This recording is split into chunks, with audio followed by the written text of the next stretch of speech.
ان کی جو ہے نا باتیں اس کا جواب تھی۔ ان صفحات میں مولانا مودودی رحمۃ اللہ علیہ نے جیت حدیث کے بارے میں جو کہ بیان فرمایا اس سے بہتر انداز نہیں ہو سکتا۔ یقین جانے دفتروں کے دفتر پڑھ جائیں جو کو وکالت کی ہے جیت حدیث کی، حد کر دی۔ اللہ تعالیٰ نے ان سے یہ کلمات لکھوائے کہ جب اللہ تعالیٰ نے صرف کتاب نہیں اتاری وہ ایک رسول کے ذریعے ہمیں پہنچائی ہے۔ حالانکہ کفار بھی کہتے تھے کہ اگر یہ اللہ کا کلام ہے تو اللہ لکھی لکھائی آسمان سے گرا دے تو بس سب کو پہنچ جاتی، ڈائریکٹ مان بھی جاتے لوگ اللہ کی کتاب ہے۔ اللہ نے جو یہ مطالبہ نہ مانا کہ نہیں ایک بشر کے ذریعہ یہ تمہیں دی جائے گی، تو اس میں حکمت کیا تھی؟ اس سے انہوں نے یہ بات ثابت کی کہ اگر کتاب اللہ ہدایت کے لیے کافی ہوتی تو پھر کفار کی بات مان لینا ہی مناسب تھا، مگر اللہ تعالیٰ جانتا تھا کہ کتاب اللہ کی وضاحت، تفسیر، اس پر عمل کر کے نمونہ دینا یہ ایک بشر اس کے لیے ضروری ہے، اور بشر ہی ہونا چاہیے، کیونکہ کوئی دوسری جنس ہو تو وہ عمل کر بھی دے تو لوگ کہیں گے کہ یہ فرشتہ ہے اس نے کر لیا، یار ہم سے نہیں عمل ہوتا، یہ کتاب ناممکن عمل ہے۔ اللہ نے ہم میں سے ایک بشر کو چنا اور اس کے ذریعے اس سے پتہ چلا کہ کتاب اللہ کے ساتھ رسول بالکل لازم ملزوم ہے۔ اور پھر انہوں نے یہ بھی بات بیان فرمائی، پچھلے سبقوں میں گزر چکا کہ چونکہ رسول اللہ اب قیامت تک کے لوگوں کے لیے رہبر ہے، اس لیے آپ تو قیامت تک زندہ نہیں رہ سکتے تھے۔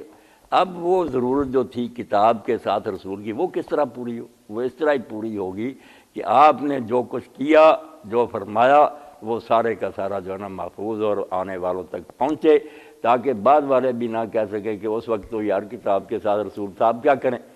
پھر سوال اٹھایا انہوں نے کہ یہ منکرین حدیث کہتے ہیں کہ ضعیف حدیثیں بھی ہیں، من گھڑت ہیں، انہوں نے کہا کوئی بات نہیں، یہاں مولانا نے مثال نہیں دی، دینی چاہیے تھی کہ جس طرح جعلی سکے بھی لوگ بناتے ہیں یا جعلی سونا جو ہے نا وہ بھی بک رہا ہے، تانبا وغیرہ، تو اس سے اصلی زیورات یا اصلی سکے ختم کر دیے گئے۔ یہی طریقہ کہ ان کو دیکھ لو کہ یہ جعلی ہے یا اصلی ہے، یہ پرکھنے کا حق ہے، مگر یہ کہہ دیا جائے کہ چونکہ لوگ جعلی بھی نوٹ بنا لیتے ہیں اصلی نوٹ بھی جلا دیے جائیں، یا کہا جائے کہ سونے کے اصل زیورات بھی بند کر دیں، نہیں۔ تو یہی بات انہوں نے کہی کہ یہ جو ضعیف روایتیں دیکھ کر کہتے ہیں نا کہ پریشان ہو، اگر ان کی نیت نیک ہے تو یہ کہتے ہیں کہ آپ کس طرح پرکھیں؟ تو مولانا نے ثابت کیا کہ اللہ تعالیٰ نے ایسے لوگ اٹھا دیے، ان پر اللہ تعالیٰ رحمت فرما، ان کی قبروں پر انوار کی بارش کرے، جنہوں نے یہ کام اپنے ذمے لے لیا کہ جو لوگ بیان کرتے ہیں کہ میں نے فلاں سے حدیث سنی فلاں، ان کے حالات معلوم کریں، دیکھیں یہ موت پر آدمی، ان کے حافظے ٹھیک ہیں، یہ کوئی جھوٹے ٹھگ تو نہیں، کس عمر تک ان کا حافظہ ٹھیک رہا ہے، کس وقت کے بعد اختلاط ہو گیا ہے، اور ان کے عقیدے کیا ہیں، حکومت کے ملازم تو نہیں ہیں۔ ساری چیزیں پرکھا کر دفتروں ہزاروں لاکھوں آدمیوں کے حالات ہمیں بتا دیے کہ اس کے شاگرد ہیں، اس کے آگے یہ شاگرد ہیں، یہ اس کے خیالات ہیں، سب کھرا کھوٹا سا ہمارے سامنے آ گیا۔ تو اب مولانا کہتے ہیں اس محنت سے فائدہ اٹھاؤ، اب بھی جو چیز پرکھنی لاؤ کوئی روایت، اسی وقت سارا آپ کچا چٹھا آپ کے سامنے رکھ دیں گے، پتہ چل جائے گا۔ اور اس کے لیے صرف راوی نہیں پرکھے گئے، اس کے ساتھ درایت بھی دیکھا گیا کہ یہ بات دین کے ساتھ میل بھی کھاتی ہے، قرآن کے خلاف تو نہیں، رسول اللہ کی باقی حدیثوں کے خلاف تو نہیں، امت نے جو فیصلے کیے اجماع ان کو تو نہیں برباد کر دی۔ درایت وہ کہتے ہیں جیسے جج گواہوں کے بیان سن کر نہیں، وہ پھر جانچتا ہے پوری طرح کہ یہ بات ان کی بنتی بھی ہے۔ اور ایک سوال جو یہ اٹھاتے رہتے ہیں نا کہ نہیں اس سے زیادہ خیال ہی پیدا ہوتا نا، شاید حضور نے فرمایا ورنہ ایک دو راوی کتنے بھی معتبر ہیں ہم قسم تو نہیں اٹھا سکتے۔ بات ٹھیک ہے واقعی کہ جو ہم حدیث کو صحیح کہتے ہیں یا ضعیف کہتے ہیں، یہ امام شوکانی بھی مانتے ہیں، دوسرے لوگ بھی مانتے ہیں کہ جس کو ہم صحیح کہتے ہیں وہ ہم نہیں کہہ سکتے کہ ضرور صحیح ہے، نفس الامر میں کوئی پتہ نہیں صحیح ہے کہ نہیں، مگر ہم پابند ہیں کہ جو ہم تک پہنچا ہے ہم اس کے پاس صرف مکلف ہیں، علم غیب کے مکلف نہیں۔ جس کو ہم ضعیف کہہ رہے ہیں ہو سکتا ہے وہ صحیح ہو، ہر وقت کوئی آدمی جھوٹ تو نہیں بول رہا، شاید رسول اللہ نے فرمائی ہو، مگر دنیا میں جو اللہ تعالیٰ نے دستور راج کیا، مولانا نے قرآن مجید کو پھر سامنے رکھا کہ قرآن مجید کب یقینی باتوں پر فیصلے کرتا؟ دو آدمی آ کر گواہی دے دیتے ہیں کہ اس نے قتل کیا، جج ہر طرح تسلی کرتا ہے، مگر وہ اگر ہوشیار ہوں گواہ کسی طرح بھی پکڑے نہ جائیں، ہوں جھوٹے بھی، تو جج تو بیچارہ مجبور ہے۔ قرآن کہتا ہے کہ وہ مسلمان کا خون جس کی وجہ سے آدمی دوزخی ہو جاتا، جج کو کرنا پڑتا، حالانکہ وہ گواہی ظنی ہے، گمان ہی ہے کہ شاید ایسا، یقین قسم تو نہیں کوئی اٹھا سکتا جج کہ واقعی ان سے مجھے یقین ہو گیا، وہ کہتے ہیں وہ تو صرف مشاہدات، آنکھوں دیکھی چیز ہے جس پر قسم اٹھا سکتا آدمی، باقی جو سنی سنائی ہوتی ہے نا، بے شک ہزاروں لاکھوں بھی سنائے، خیال ہی ہے نا کہ شاید یہ سچ بولتے ہیں۔ اگر انہوں نے آپس میں کوئی گٹھ چوڑ کر لیا تو ساری بحث جو ہے نا کہ 100 کوڑے مارنے اور ہاتھ کاٹنے، کہتے ہیں 2 گواہوں پر چل رہا، 2 گواہ جو ہیں ان سے کوئی یقین حاصل ہوتا۔ یہ ساری بحث اس لیے کی کہ یہ جو ہر وقت زن کہتے ہیں نا، زن گپوں کو کہتے ہیں نا، زن گپوں نہیں، جو ہے نا کہ پروبیبلی زیادہ گمان، یہی یقین ہوتا ہے کہ ہوئی یہ بات ہے، بس اس پر فیصلہ دے دو، آگے اللہ جانتا ہے، جو اگر جھوٹ بولا ہوگا تو یہ بھگتیں گے۔ آج کی بحث یہ ہے کہ جس طرح قرآن کے ساتھ رسول ضروری تھا، اسی طرح قرآن کے ساتھ اب نا اس رسول کی زندگی کا ریکارڈ بھی محفوظ ہونا ضروری ہے، اور اس کا طریقہ جو ہے نا کہ بیان کرنے والے جو ہیں ان کی جانچ پڑتال کی جائے، ساریاں گواہیاں سنی جائیں، سب بیان کر لیا۔ آگے جو ان کے ہیں نا شوشے کہ یہ کیا کہتے ہیں منکرین، انشاءاللہ پھر اس کا بیان ہوگا۔ تو کریں اس بات میں کوئی سوال جو کرنا، ہاں ہاں بالکل ٹھیک۔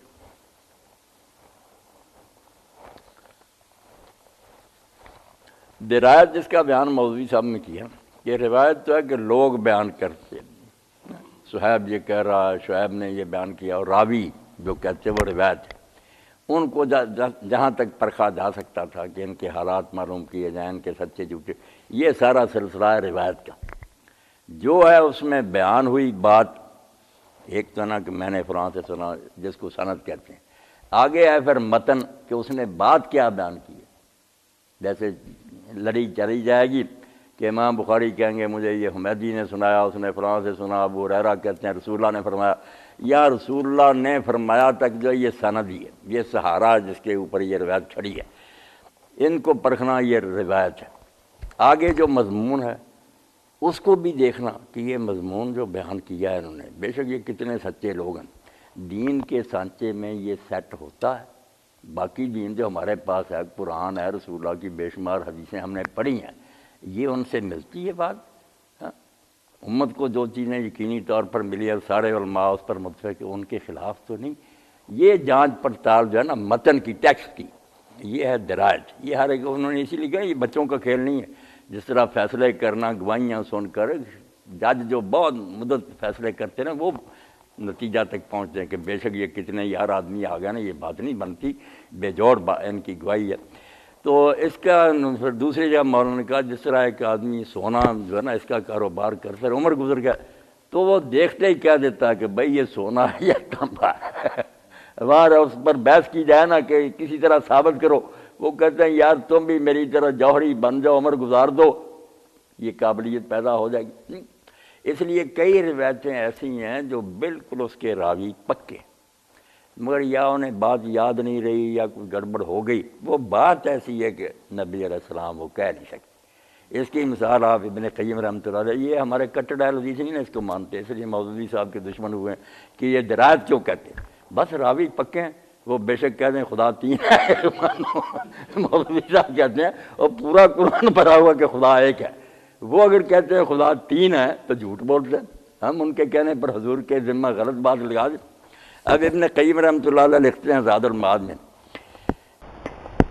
کہ یہ حدیث جو ہے کہ اگر آدمی کسی عورت سے یا مرد سے عشق کرے مگر وہ پھر رہے بالکل پاک دامن، بدکاری نہ کرے، اسی پر اس کو موت آئے تو وہ شہادت کی موت ہے، یہ لکھا انہوں نے، عاشقہ کا لفظ لکھا، حالانکہ قرآن حدیث میں عشق کا لفظ استعمال نہیں ہوا، کیونکہ زیادہ اس کا مفہوم جو ہے نا وہ یہی بدکاری والا ہی ہے۔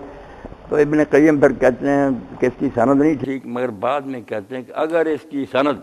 آسمان کے سورج جیسی چمکتی بھی ہوتی پھر بھی ہم اس کو قول رسول نہ مانتے، حضور کی زبان سے اتنا گھٹیا لفظ نہیں نکل سکتا، اور تھوڑے لفظ ہیں اچھے اور شائستہ، عشق جیسا ہی لفظ آپ نے بولنا تھا۔ تو یہ ہے درایت، یہ مذاق نہیں کہ ہر آدمی اٹھے اور کہے میری درایت میں آتا کہ یہ روایت نہیں ٹھیک، اس کے لیے تو بہت علم چاہیے، عمر گزرے، قرآن میں گم ہو، حدیثوں میں گم ہو، تو جیسے آپ میرے ساتھ رہیں ساری عمر آپ کو تجربہ ہو جاتا ہے کہ مولوی صاحب یہ بات کہہ سکتے ہیں، یعنی کوئی آپ کو ایسے ہی سنایا آپ کہیں گے نہیں یار ہماری عمر گزری، وہ ان کا نہیں یہ مزاج نہ ہوا، ایسی بات، یہ درایت ہوتی ہے۔ اللہ اکبر۔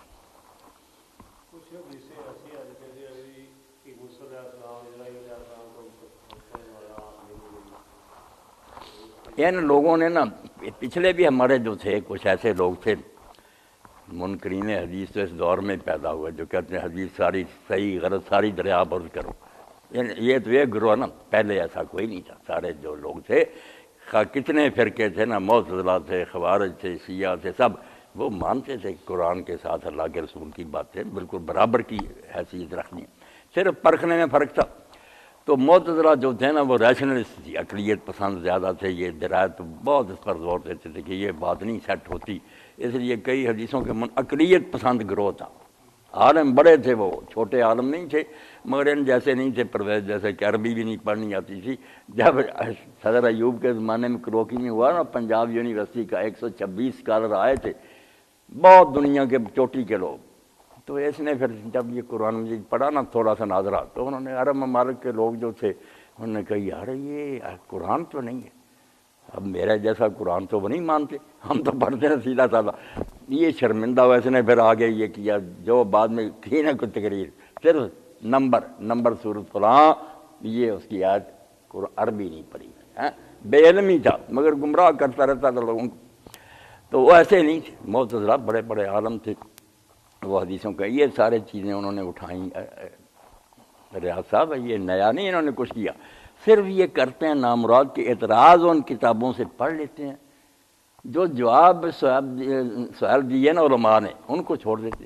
ورنہ تعویل و مختلف الحدیث امام بن قتیبہ کی جتنے آپ یہ اٹھائیں گے نا سوال، میں دکھا دوں گا کہ انہوں نے یہ سارے لکھ کر کہ ہمارے کچھ لوگ یہ اعتراض کرتے ہیں، اس کے جواب دیے بڑے بڑے اعلیٰ. ابراہیم علیہ السلام نے جھوٹ بولے ہیں، موسیٰ علیہ السلام نے تھپڑ، یہ سب چیزیں ہو چکی ہیں. اور یہ نامراد جو ہے نا پرویزی، انہوں نے ساری عمر زور لگایا آسرم جراج پوری سے لے کر مقام حدیث آپ کو مل جائے نا تو پڑھیں. آپ کھلے دل سے پڑھا کریں، ہم روکتے نہیں کیونکہ جھوٹے لوگ روکتے ہیں کہ جنہیں خطرہ ہوتا ہمارا پور، ہم تو کہتے ہیں ان کی بھی پڑھو، ہمارے سامنے لاؤ، ہم آپ کو وہ حدیثیں سیٹ کر کے دیں. مقام حدیث میں ساری عمر کا جو نچوڑا 30-40 روایتیں ہیں جو انہیں بری نظر آئیں. بالفرض ریاض صاحب ہم ساری کی ساری مان لیں کہ یہ 30-40 یار نہیں ٹھیک چھوڑ دو، مگر جو لاکھوں ہیں ان کو تو پھر مانو نا. جب تم نے دشمن ہوتے ہوئے دور لگایا اور صرف یہ ملی تو باقی ہم پر رحم کرو، اللہ کے رسول کے وہ ارشاد ہے مان لو اگر تم ایماندار ہو. ہاں ٹھیک بات ہے نا، اتنے ڈھیر میں سے یہ کنکریاں ہیں تو چھوڑ دو، حالانکہ ان کو بھی آپ کو پڑھاتے جائیں گے، سب سیٹ ہیں. ایک دو اگر نہیں ہوں گی ہم بھی کہہ دیں گے یہ نہیں ہوتی یار چھوڑ دو. مگر اس کی خاطر یہ ظلم کرنا کہ رسول اللہ کا سارا جو ترکہ ہے اور یہ میراث ہے، اتنی بڑی دولت امت کے پاس، یہ برباد کر دیجیے. اب ریاض صاحب نے مجھے بات کی، چلو اس کا بھی کہہ دیں کہ موسیٰ علیہ السلام نے تھپڑ مارا ملک الموت کے، اس کی آنکھ اندھی ہو گئی، وہ اللہ کے پاس گیا، آگے بھی دیکھ. اچھا یہ ٹینٹی کیوں ہوئی ہے؟ یہ حدیث پاک بھی سننی چاہیے. جو بیٹھتے ہیں نا یہ عقلیت پسند ہے، یہی سنی ہے کہ تھپڑ مار دیا، اندھا ہو گیا، اللہ کے پاس گیا تو دوبارہ آیا. اب جب قرآن مجید کی طرف آئیں گے ریاض صاحب تو پتہ چلے گا کہ فرشتے کئی مرتبہ انسانی شکل میں آتے ہیں اور پیغمبر بھی انہیں نہیں پہچان سکتا کہ یہ فرشتہ ہے. ان کے ساتھ وہ سلوک کرتا ہے بشروں والا. بعد میں بات کھلتی ہے کہ یہ تو فرشتہ. آپ قرآن مجید میں دیکھیں ابراہیم علیہ السلام کے پاس جب فرشتے آئے تو وہ کیوں گئے اور بڑی تیزی سے بچڑا بھون کر لے آئے، اور جب آگے رکھا تو کہا تا کروں تم کھاتے کیوں نہیں، جب دیکھا وہ ہاتھ ہی نہیں آیا. بعد میں پتہ چلا کہ یہ تو فرشتے. تو جس طرح انہوں نے وہ بچڑا بھوننے کی تکلیف اٹھائی، آگے رکھا، کہا کھاتے کیوں نہیں، اسی لیے کہ وہ بشر سمجھتے رہے.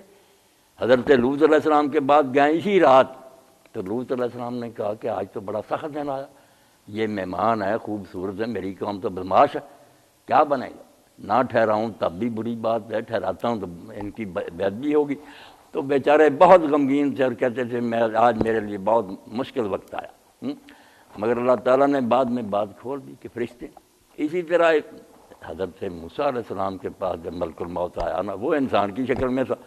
اب انسان کی شکل میں کوئی آدمی آیا اور مجھے کہ مولوی صاحب لیٹے آپ، میں آپ کو مارنا چاہتا ہوں، تو میں نے تھپڑ ہی مارا. میں نے اپنا دفاع نہیں کرنا. جیسے ابراہیم علیہ السلام نے جو کچھ کیا بعد میں نکلا کہ یہ تو سارا فضول ہی تھا، کیا بچڑے بھوننے تھے، وہ بعد کی بات ہے، پہلے تو انہوں نے بچڑ ہی سمجھا. اسی طرح انہوں نے سمجھا بشر، جب اس نے یہ کہا انہوں نے تھپڑ مارا، وہ اللہ تعالیٰ کے پاس گیا، اللہ تعالیٰ نے کہا جاؤ جا کر بتاؤ، تعارف کراؤ کہ اگر جینا چاہتے ہو تو بیل کی کھال پر پشت پر ہاتھ رکھو، جتنے بال نیچے آ جائے اتنی عمر دے دیں گے۔ جب اس نے آ کر یہ پیشکش کی تو انہیں بھی پتہ چل گیا کہ وہ یہ تو فرشتہ، ورنہ کون عمر میری لمبی کر سکتا۔ جنہوں نے پوچھا پھر کیا ہوگا، انہوں نے کہا بعد میں موت ہی ہے۔ جنہوں نے کہا جب پھر موت آنی ہے تو بس پیٹ کیا جان قبض ہوگی۔ ایک سیدھی سی بات قرآن پاک میں ابراہیم علیہ السلام اور لوط علیہ السلام کا پڑھیں اور ان کا حل کریں، پھر بعد میں یہ آنکھوں کی بات بھی کریں۔ کیوں سوال بات سمجھ کو آپ کو آئی کہ بشری شکل میں جب سلوک کیا وہ فرشتہ سمجھتے تو کیوں کر، دوسری بار فرشتہ سمجھ میں آ گیا، مان لی بات۔ اس طرح ابراہیم علیہ السلام کے بارے میں جو آیا کہ انہوں نے ساری زندگی میں صرف 3 بار کذب کیا، اب ہم ترجمہ کر دیتے جھوٹ بولا، اس سے کام خراب ہوتا۔ باقی عام لوگ پریشان ہو جاتے ہیں کہ نبی تو ایک جھوٹ بولے ساری زندگی میں تو اس کا اعتبار جاتا رہے گا، کچھ آ کے 3 بولے، ہاں تو ترجمہ بھی جو ہے نا یہ بھی کام خراب کرتا۔ کذب کا وہ امام ابن قتیبہ نے پھر عربی زبان سے نکال کے دکھایا کہ یہ ہے ایک ریلیٹیو چیز۔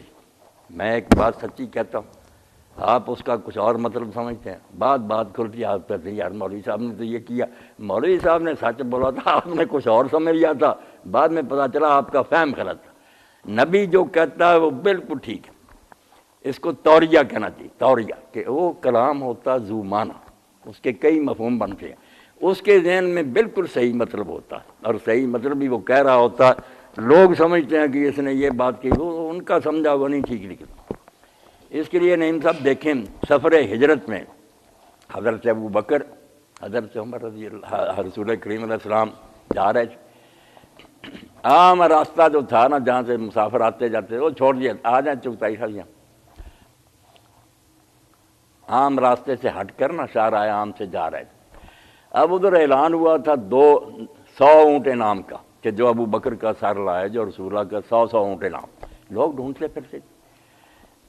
اس وقت سے حضرت ابو بکر رضی اللہ عنہ کے کئی واقف تاجر ملتے تھے جو کپڑے کا کاروبار، ان کے واقف تھے، حضرت رسول اللہ کو نہیں پہچانتے تھے۔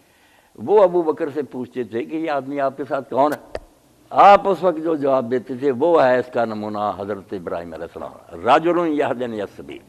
کہ یہ آدمی مجھے راستہ بتاتا ہے۔ اب آپ دیکھیں اس میں کوئی جھوٹ ہے، مگر وہ یہ سمجھتے تھے کہ یہ چونکہ راستہ اصلی چھوڑ کر جنگلوں میں سے جا رہے ہیں، اس لیے کوئی انہوں نے یہاں کا کوئی عربی بدوی جو ہے نا وہ لے لیا ہے جو رستے کا واقف ہے، انہیں راستہ وہ دنیا کا راستہ سمجھتے تھے، ان کے ذہن میں تھا کہ یہ میرے حاضر پیشوا ہیں۔ ایسے موقع آتے ہیں جہاں پھر تاریخ جو ہوتی نا کہ در پردہ بات، یہ چغتائی صاحب آدمی بچ بھی جاتا ہے اور جھوٹ بھی نہیں ہوتا ہو۔ تو ابراہیم علیہ السلام کے وہ تینوں جو ہے نکال کر دیکھو، ان میں کوئی بات غلط نہیں، کہ جب وہ ابراہیم علیہ السلام رات عید تھی ان کافروں کی، ساری رات میلہ ہوتا رہا، آدھی رات کے بعد اپنے اپنے گھروں کو چلے مندر چھوڑ کر، انہیں بھی کہا چلیں، تو ابراہیم علیہ السلام نے ستاروں کو دیکھا۔ اب اس میں بھی ہمارے علماء پریشان ہیں کہ نجوم، ستاروں پر نظر کی کیوں کیا؟ جو نجوم کا علم مانتے تھے ان کو یقین دلانے کے لیے نہیں،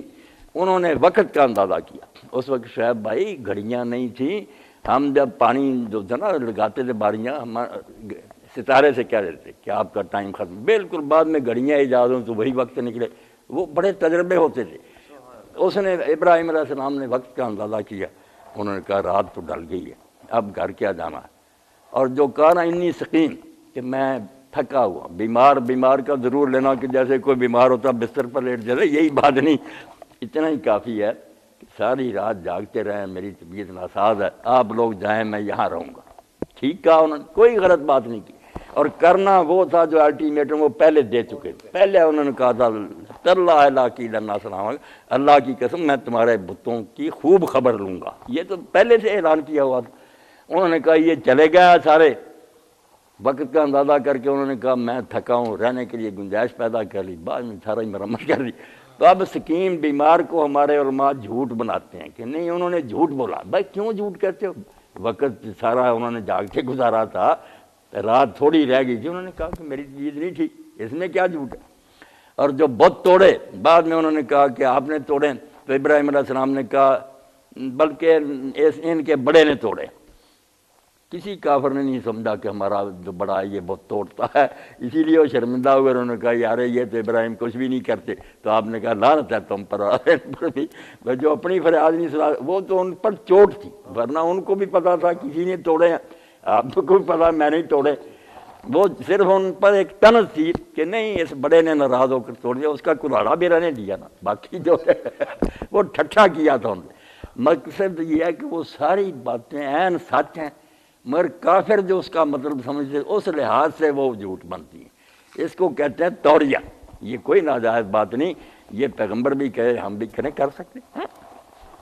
تو خیر بات تھی کہ حدیثیں آپ بے شک ریاض صاحب وہ چھانٹ رہے نا، مقام حدیث ہی کہیں سے لے لیں، تسلی کر لیں، ڈاکٹر صاحب سے لے لیں. حیات کیا نام تھا ان کا، وہ بھی کرتا رہتا ہے پرویزیوں کی تو اس کو چیک کر لیں تاکہ پوری طرح تسلی ہو جائے کہ کوئی بات اس میں ایسی نہیں جس کی وجہ سے ذخیرہ حدیث کو آدمی برباد کرے. توبہ. ہاں حکیم صاحب نہیں آ جائیں گے، اللہ تعالیٰ رحم فرمائے. خیر کیا آنا اتنی خیر. چلو یہ بھی درس ہی ہے ان کا، حدیث کا درس ہی ہو گیا. اللہ تعالیٰ شفا دے. عمر مومن عائشہ رضی اللہ تعالیٰ عنہ کے پاس نہ آئے دو آدمی، انہوں نے غسل کا طریقہ پوچھا تو انہوں نے پھر نہ پردہ لٹکا کر غسل کیا. تو اس پر اعتراض کرتے ہیں کہ وہ کپڑا باریک تھا، ورنہ اگر باریک نہیں تھا تو انہوں نے پھر کیا دیکھنا تھا. جو مقصد تھا دکھانے کا وہ پورا ہی نہیں ہو سکتا. یہ ساری باتیں جھوٹی. بات کیا کہ وہ دونوں جو آئے تھے وہ ام المومنین کے محرم تھے، ان کے اپنے بھتیجے اور باندے تھے، کوئی غیر آدمی نہیں تھا. بہت اچھی بات نعیم صاحب نے چھیڑی. وہ دونوں جو ہے نا ان کے لیے وہ کچھ دیکھنا جائز تھا جو محرم دیکھ سکتا. اب محرم کا مسئلہ بھی میں نے کئی مرتبہ نعیم صاحب وغیرہ کو سمجھایا. آپ بھی سمجھ لیں کہ جن عورتوں سے ہمارا نکاح حرام ہے نا ہمیشہ کے لیے، میری ماں ہے، بہن بیٹی، صرف اس کا پیٹ، پشت اور رانے، یہ نہیں دیکھ سکتے. سن لو، یہاں سے اوپر یہ چھاتیاں وغیرہ اور یہ گلے، بازو، یہ سب کچھ، اور یہ ٹانگوں سے نیچے، یہ اگر ضرورت پڑے ننگا کرنے کی گھر میں کام کا، بالکل وہ پردہ کوئی نہیں، ہم دیکھ سکتے ہیں. آج پہلے مسئلہ سمجھو نا کہ محرم عورت جو ہے اس کا پردہ صرف ہے اس کا بطن،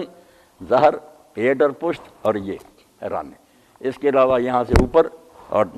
گھٹنوں سے نیچے بالکل یہ ننگے کیے بھی جا سکتے ہیں، ضرورت کے لیے کر رہے ہیں، ویسے کون کرتا. تو محرم تھے، مسئلہ انہیں یہ غسل کا طریقہ سکھانا نہیں تھا. دوسری بات یہ نہیں پوچھنے آئے تھے، انہوں نے سنا تھا کہ رسول کریم صلی اللہ علیہ وسلم 2.5 کلو پانی سے نہا لیتے تھے. یہ مقدار وہ سمجھنا چاہتے تھے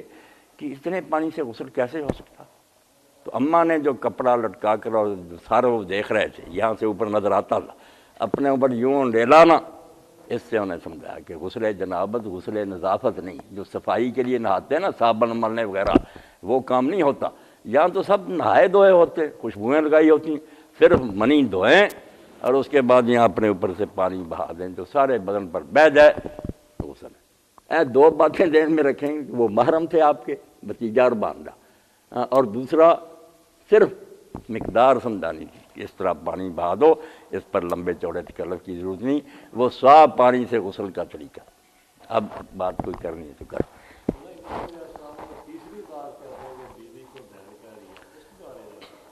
اس کے بارے میں مولوی صاحب بھی پریشان ہیں کہ یہ بات نہیں سمجھ آتی کہ بیوی کو بہن کہنے سے انہیں کیا فائدہ تھا. نہیں فائدہ تھا، صاف بات. وہ بادشاہ ظالم جو تھا وہ اگر کوئی عورت ویسے ہی ہو تو چھین لیتا تھا، اور اگر خاوندوں والی ہو تو خاوند کو قتل کر دیتا تھا. اتنی تو شرم و حیا تھی نا ساری دنیا میں کہ شادی شدہ عورتوں سے لوگ سمجھتے ہیں کہ اس کا خاوند موجود ہے، یہ ڈبل ظلم ہو جائے گا. تو پہلے خاوند کو ختم کرتے تھے، پھر وہ بیوی چھینتے تھے.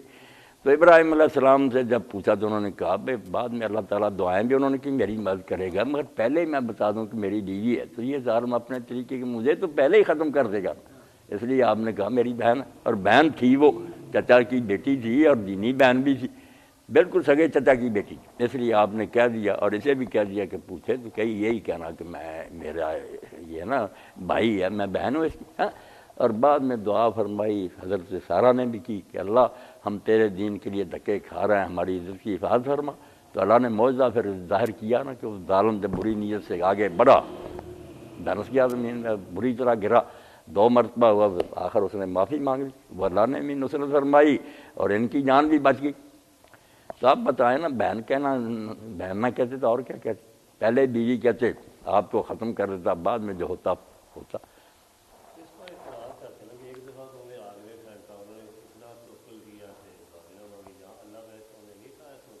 نہیں توقع ہے نہیں، یہ فضول بات ہے، اس میں توقع کی بات کیا، دنیا کے میں کام ہوتے، ورنہ آپ دیکھنے کتنے نبی جو ہے قرآن کہتا قتل کر دیا، وہاں پھر اللہ کہاں چلا گیا؟ کہ اللہ کی بھی شان ہے، کسی موقع پر کسی طرح کرتا ہے۔ ہمارے دوست ہیں دیندار ہیں، انہوں نے ایک بات بڑی تعجب کی کہ حضور صلی اللہ علیہ وسلم کے، ہم کہتے ہیں دین مکمل ہے، وہ نہیں، حضور صلی اللہ علیہ وسلم کا بیٹا نہیں تھا، ان کی نو نہیں تھی، اس سے بھی 9 سال کی اب بھی لڑائی ہوتی رہی۔ نہیں، یہ لڑائی تو میرے بھائی حوا علیہ السلام تک چلی ہے اور قیامت تک چلتی رہے گی۔ یہ ساس اور بہو کی لڑائی یہ تو جب سے زمین آباد ہوئی ہے۔ نہیں، دین مکمل،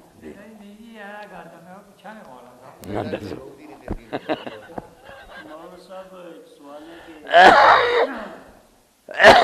آتا ہے کہ حضرت ابراہیم علیہ السلام کے پاس جب قیامت کے دن لوگ جائیں گے کہ آپ ہماری سفارش کریں، یہ کہیں گے کہ مجھ سے دنیا کے اندر نہ، یعنی کہ یہ چیزیں میں نے کہیں، یہ مولانا کا اعتراض ہے، بڑے ماشاءاللہ فاضل آدمی ہیں، میں حالات کی گردش میں کچھ پھنسے ہوئے، انشاءاللہ ان کی مدد کے لیے بھی کہیں گے۔ تو ان کا سوال یہ بھی بڑا مقبول ہے، کیا میری توجیہ پر کہتے کہ آپ نے جو تشریح کی کہ وہ جھوٹ نہیں تھے اور بالکل جائز باتیں کی، تو ان پر پھر ابراہیم علیہ السلام نے قیامت کے دن کیوں کہا کہ میں نے یہ باتیں کی اس لیے یار میں اللہ کے حضور جا نہیں سکتا؟ اللہ اکبر۔ تو وہ ساری باتیں جو ہے نا مولانا آپ کی، کہ موسیٰ علیہ السلام سے بھی قتل ہو گیا سارا، مگر آپ دیکھتے ہیں کہ وہ قتل کوئی گناہ نہیں تھا، نہ جان بوجھ کر انہوں نے مارا تھا، مکہ ہی مارانا ایک مظلوم کو چھڑانے کے لیے وہ مر گیا، مگر انہوں نے اس کو بہت سیریسلی لیا کہ مجھ سے یہ شیطانی کا، بڑی معافی مانگی، قرآن میں اللہ تعالیٰ نے معاف کی۔ تو مسئلہ یہ ہے کہ انبیاء علیہ السلام کا مقام اتنا بلند اور اعلیٰ ہے کہ جس کو کہتے ہیں نا فارسی میں مقرباں را بیشتر بود حیرانی، جتنا کسی کا اونچا ہوتا ہے نا درجہ دربار میں، اتنی اس کے لیے پریشانی ہوتی ہے۔ عدالت میں میرے جیسا آدمی جا کر بےہودہ باتیں بھی کر دے تو کوئی توہین عدالت نہیں دکھاتا، مگر ایک قابل وکیل ایسا کہ اسی وقت در لیا جاتا۔ انبیاء اس لیے کانپ رہے ہیں کہ باتیں بالکل ٹھیک ہیں، مگر بظاہر عام لوگوں کی نظر میں وہ ہماری شان سے گری ہوئی ہیں، کسی سے قتل ہو گیا، کسی سے یا کسی نے 12 دن میں، جس طرح ریاض صاحب کہہ رہے ہیں کہ بین کہہ دیا، بے شک جائز مقصد کے لیے کیا، بظاہر تو بات نہیں نا ٹھیک نظر آتی۔ تو یہ صرف وہ دن جو ہے نا کہ آج اللہ تعالیٰ جیسے غضب میں ہے، اس طرح کے غضب میں کبھی اس لیے ہم نہیں جرأت کر سکے۔ وہ باتیں جو ہے نا ہیں سب پیغمبروں کی جائز، کوئی اس میں غلط بات نہیں، مگر اس دن میں جو اللہ تعالیٰ کی حیبت ہے، اور یہ دیکھتے ہیں کہ بے شک جائز ہے مگر کچھ اعلیٰ درجے سے نیچے، خلاف الاولیٰ کہہ دیتے ہیں نا کہ اعلیٰ مقام جو اس سے کچھ نیچے نظر آتی ہے عام نظر میں، اس لیے سب کہاں پر ہے، ورنہ وہ چیزیں ٹھیک ہی ٹھیک۔ موسیٰ علیہ السلام نے قتل کیا، کیا برائی کی؟ یہاں ایک اور سوال بھی ہے جو مولانا نے نہیں اٹھایا، وہ بھی علم والے لوگوں کے سمجھنے کی بات، کہ جب ان کو اللہ تعالیٰ بخش دیا،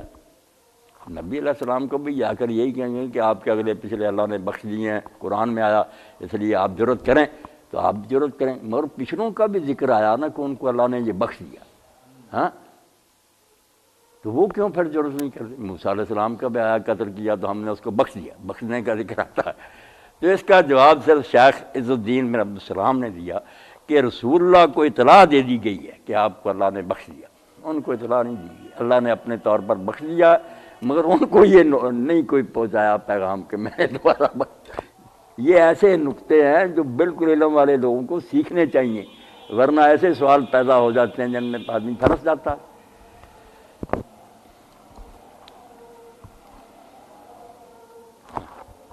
اچھا ہو گیا وقت، اللہ درس قرآن کا کریں پہ، حکیم صاحب کا تو درس حدیث ماشاءاللہ ہو گیا۔ ہاں بالکل درس حدیث ہو گیا، بہت اعلیٰ درس حدیث ہو گیا، کتنی حدیثوں کی وضاحت ہو گئی۔ ہاں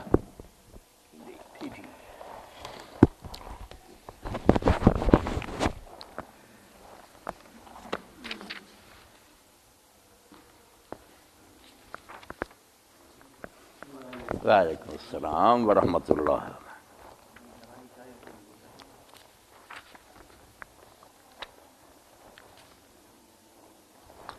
اللہ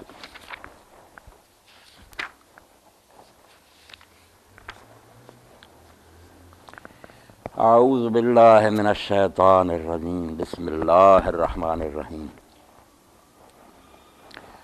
یا ایہا الذین آمنوا لا تدخلوا بیوت النبی الا ان یؤذن لکم الی طعام غیر ناظرین اناہ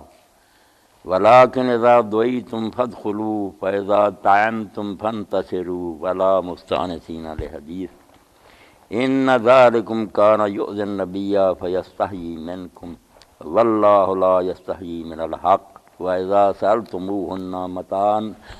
فاسألوہن من وراء حجاب ذلکم اطہر لقلوبکم وقلوبہن وما كان لكم أن تؤذوا رسول الله ولا أن تنكحوا أزواجه من بعده أبدا إن ذلكم كان عند الله عظيما إن تبدوا شيئا أو تخفوه فإن الله كان بكل شيء عليما۔ سورہ الاحزاب اور اس کی آیات ہیں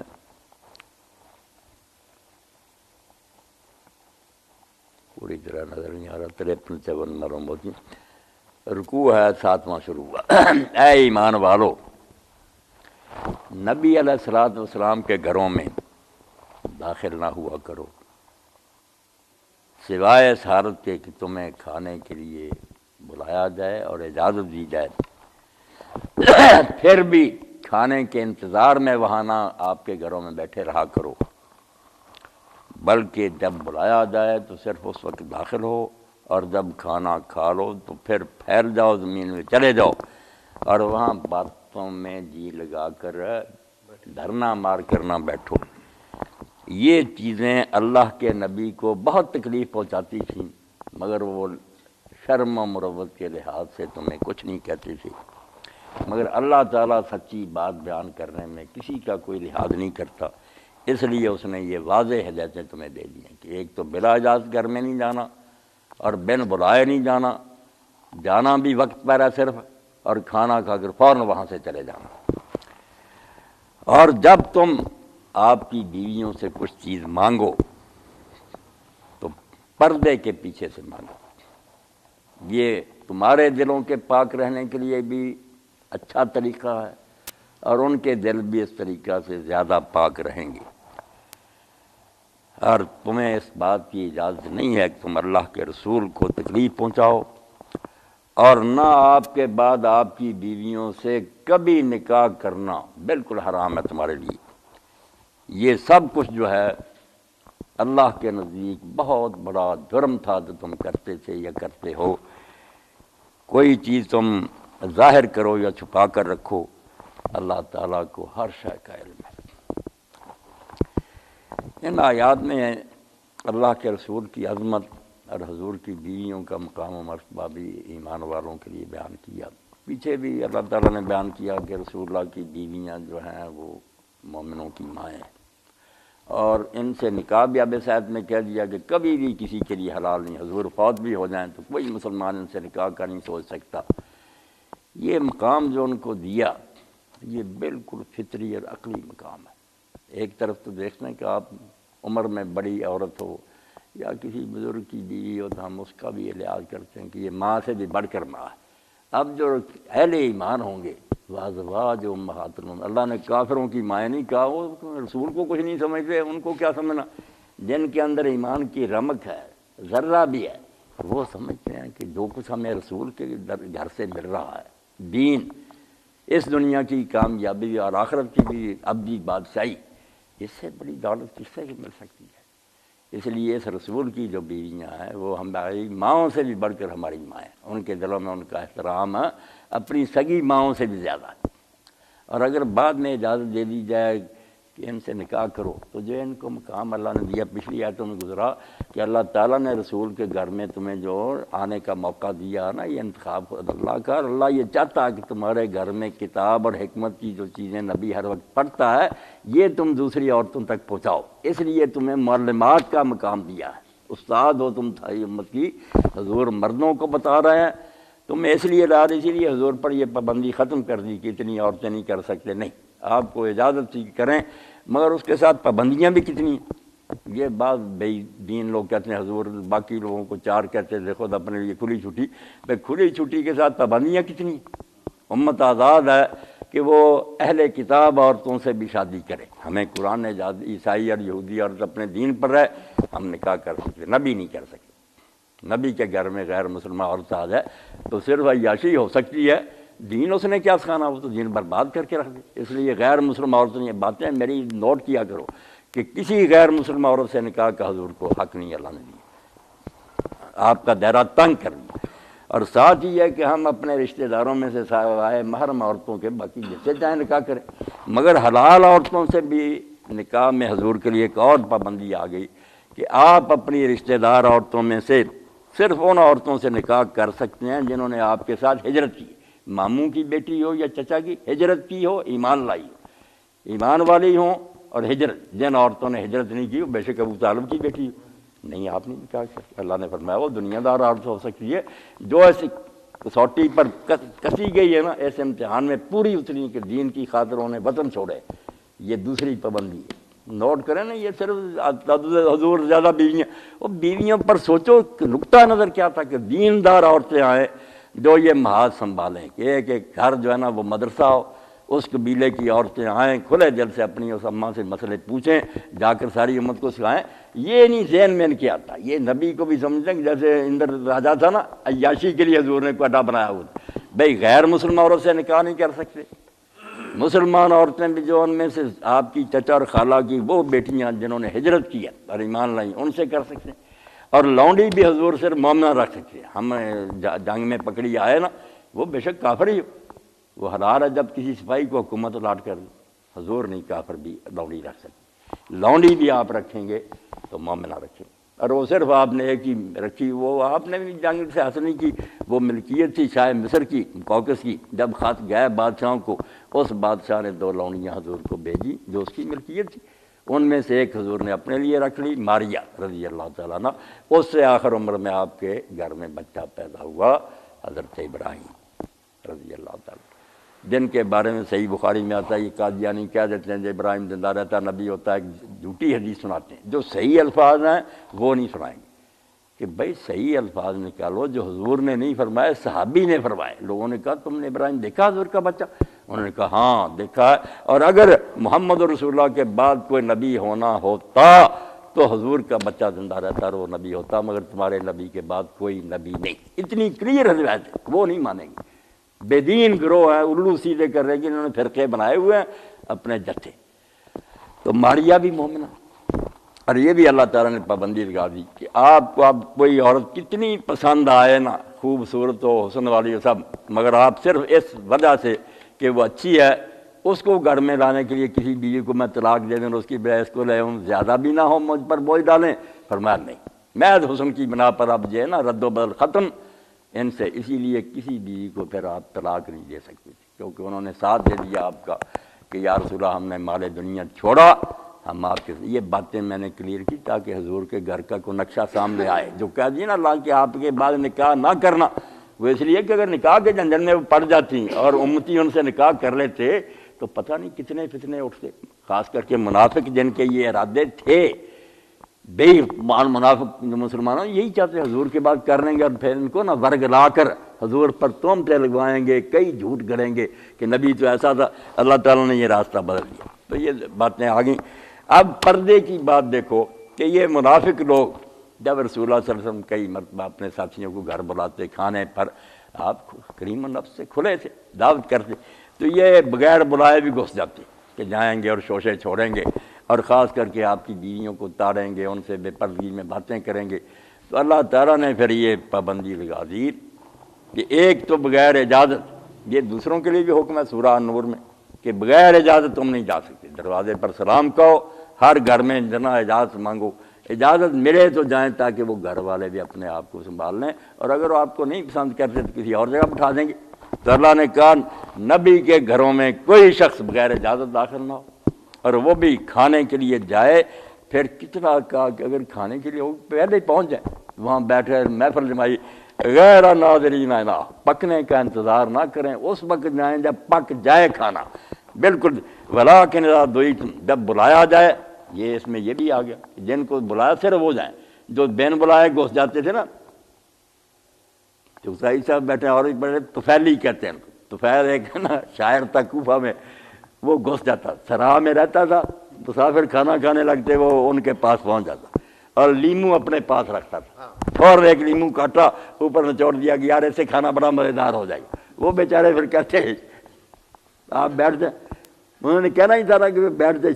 شرمی وہ اس کو بٹھا لیتے تھے۔ تو اس سے پھر یہ لفظ بن گیا کہ جو بن بلائے بیٹھ جائے نا اس کو کہتے ہیں طفیلی، وہ طفیل والا کام کر رہا۔ تو طفیلیوں کو روک لیا کہ جن کو نہیں حضور نے بلایا یہ کھلی چھٹی نہیں اب کہ سارے آ جاتے ہیں، صرف وہ آئے، اور جب آؤ تو کھانا کھاؤ، پھر بکھر جاؤ، باتیں نہ کرو۔ یا حضرت انس رضی اللہ عنہ جو واقعہ بیان کیا، ہمارے یہاں لوگ جو نا وہ کرتے ہیں، کچھ نبی کو ادھر لے جاتے ہیں کہ خدا ہی بنا دیں، وہ بھی بات غلط ہے۔ جو مقام مرتبہ رسول کا کسی کا نہیں، مگر خدا تو نہیں ہوتا۔ جب آپ کا نکاح حضرت زینب سے ہوا تو اسی طرح ولیمے پر بلائے ہوئے تھے لوگ، وہاں بیٹھ گئے، باتوں میں لگ گئے۔ نبی علیہ السلام بہت تنگ ہوئے، مگر اپنی شرافت کی وجہ سے آپ نے کچھ نہیں کہا، آپ بھی نکل گئے، پھر گھوم کر آئے، پھر بھی پوچھا حضرت سے، کہا بھی بیٹھے۔ کئی بار ایسا ہوا، بڑی مشکل سے گئے تو اللہ تعالیٰ نے پھر یہ آتے ہیں نا، ابھی وہ بیٹھے ہی تھے اتار دی کہ نبی تو شرم کرتا مگر اللہ کو کوئی شرم نہیں، یہ کوئی طریقہ نہیں، کیوں اس طرح بیٹھے رہتے ہو، پہلے آپ بہت جلدی جاتے ہو پھر بعد میں بیٹھے رہتے ہو۔ تو فرمایا ان چیزوں سے نبی کو بڑی تکلیف پہنچی تھی، مگر وہ شرم اور لحاظ کی وجہ سے تمہیں نہیں کہتے تھے، مگر اللہ تعالیٰ کوئی نہیں اس میں شرم محسوس کرتا، اس نے واضح احکام تمہیں دے دیا۔ اور جو سرے کی بات ہے کہ اللہ نے کہا کہ رسول اللہ کی بیویوں سے اگر تم نے کچھ مانگنا نا، یہ منافق کوئی بہانہ بنا، میں نے عائشہ سے یہ کرنا، پردہ تھا نہیں، چلے جاتے تھے اور بعد میں پھر باتیں بناتے۔ تو اللہ تعالیٰ نے ہدایت دی، دیکھو اب گھر نبی کا ہے، امت کی مائیں ہیں، یہ کلمہ گو ہے، مگر ان کو کہا جا رہا کہ ان سے جو چیز کسی نے لینی نا، بے شک ایک پینسل ہی مانگنی ہے، اب پردے کے پیچھے سے مانگو، نہ وہ سامنے آ سکتی ہیں نا۔ اور اس کی حکمت کیا بیان کی، فلاسفی بھی خود قرآن بیان کرتا۔ یہی بات ہے جو ہم قرآن میں پڑھتے ہیں نا کہ اللہ تعالیٰ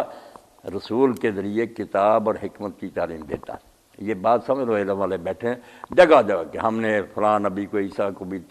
کتاب اور حکمت سمجھائی تھی، حکمت سے ہی سنت نکلتی ہے، مگر سنت نہیں یہ ہوتی، یہ ہوتی ہے خود کتاب ہی۔ مگر کتاب کے دو حصے ہیں اس قرآن کے، ایک تو یہ کہ پوری کتاب ہے، ایک اس کے تین حصے ہیں، سمجھ لو، آیات، کتاب اور حکمت۔ جو آتا ہے نا اللہ کا رسول جو ہے نا آیتیں تلاوت کرتا ہے،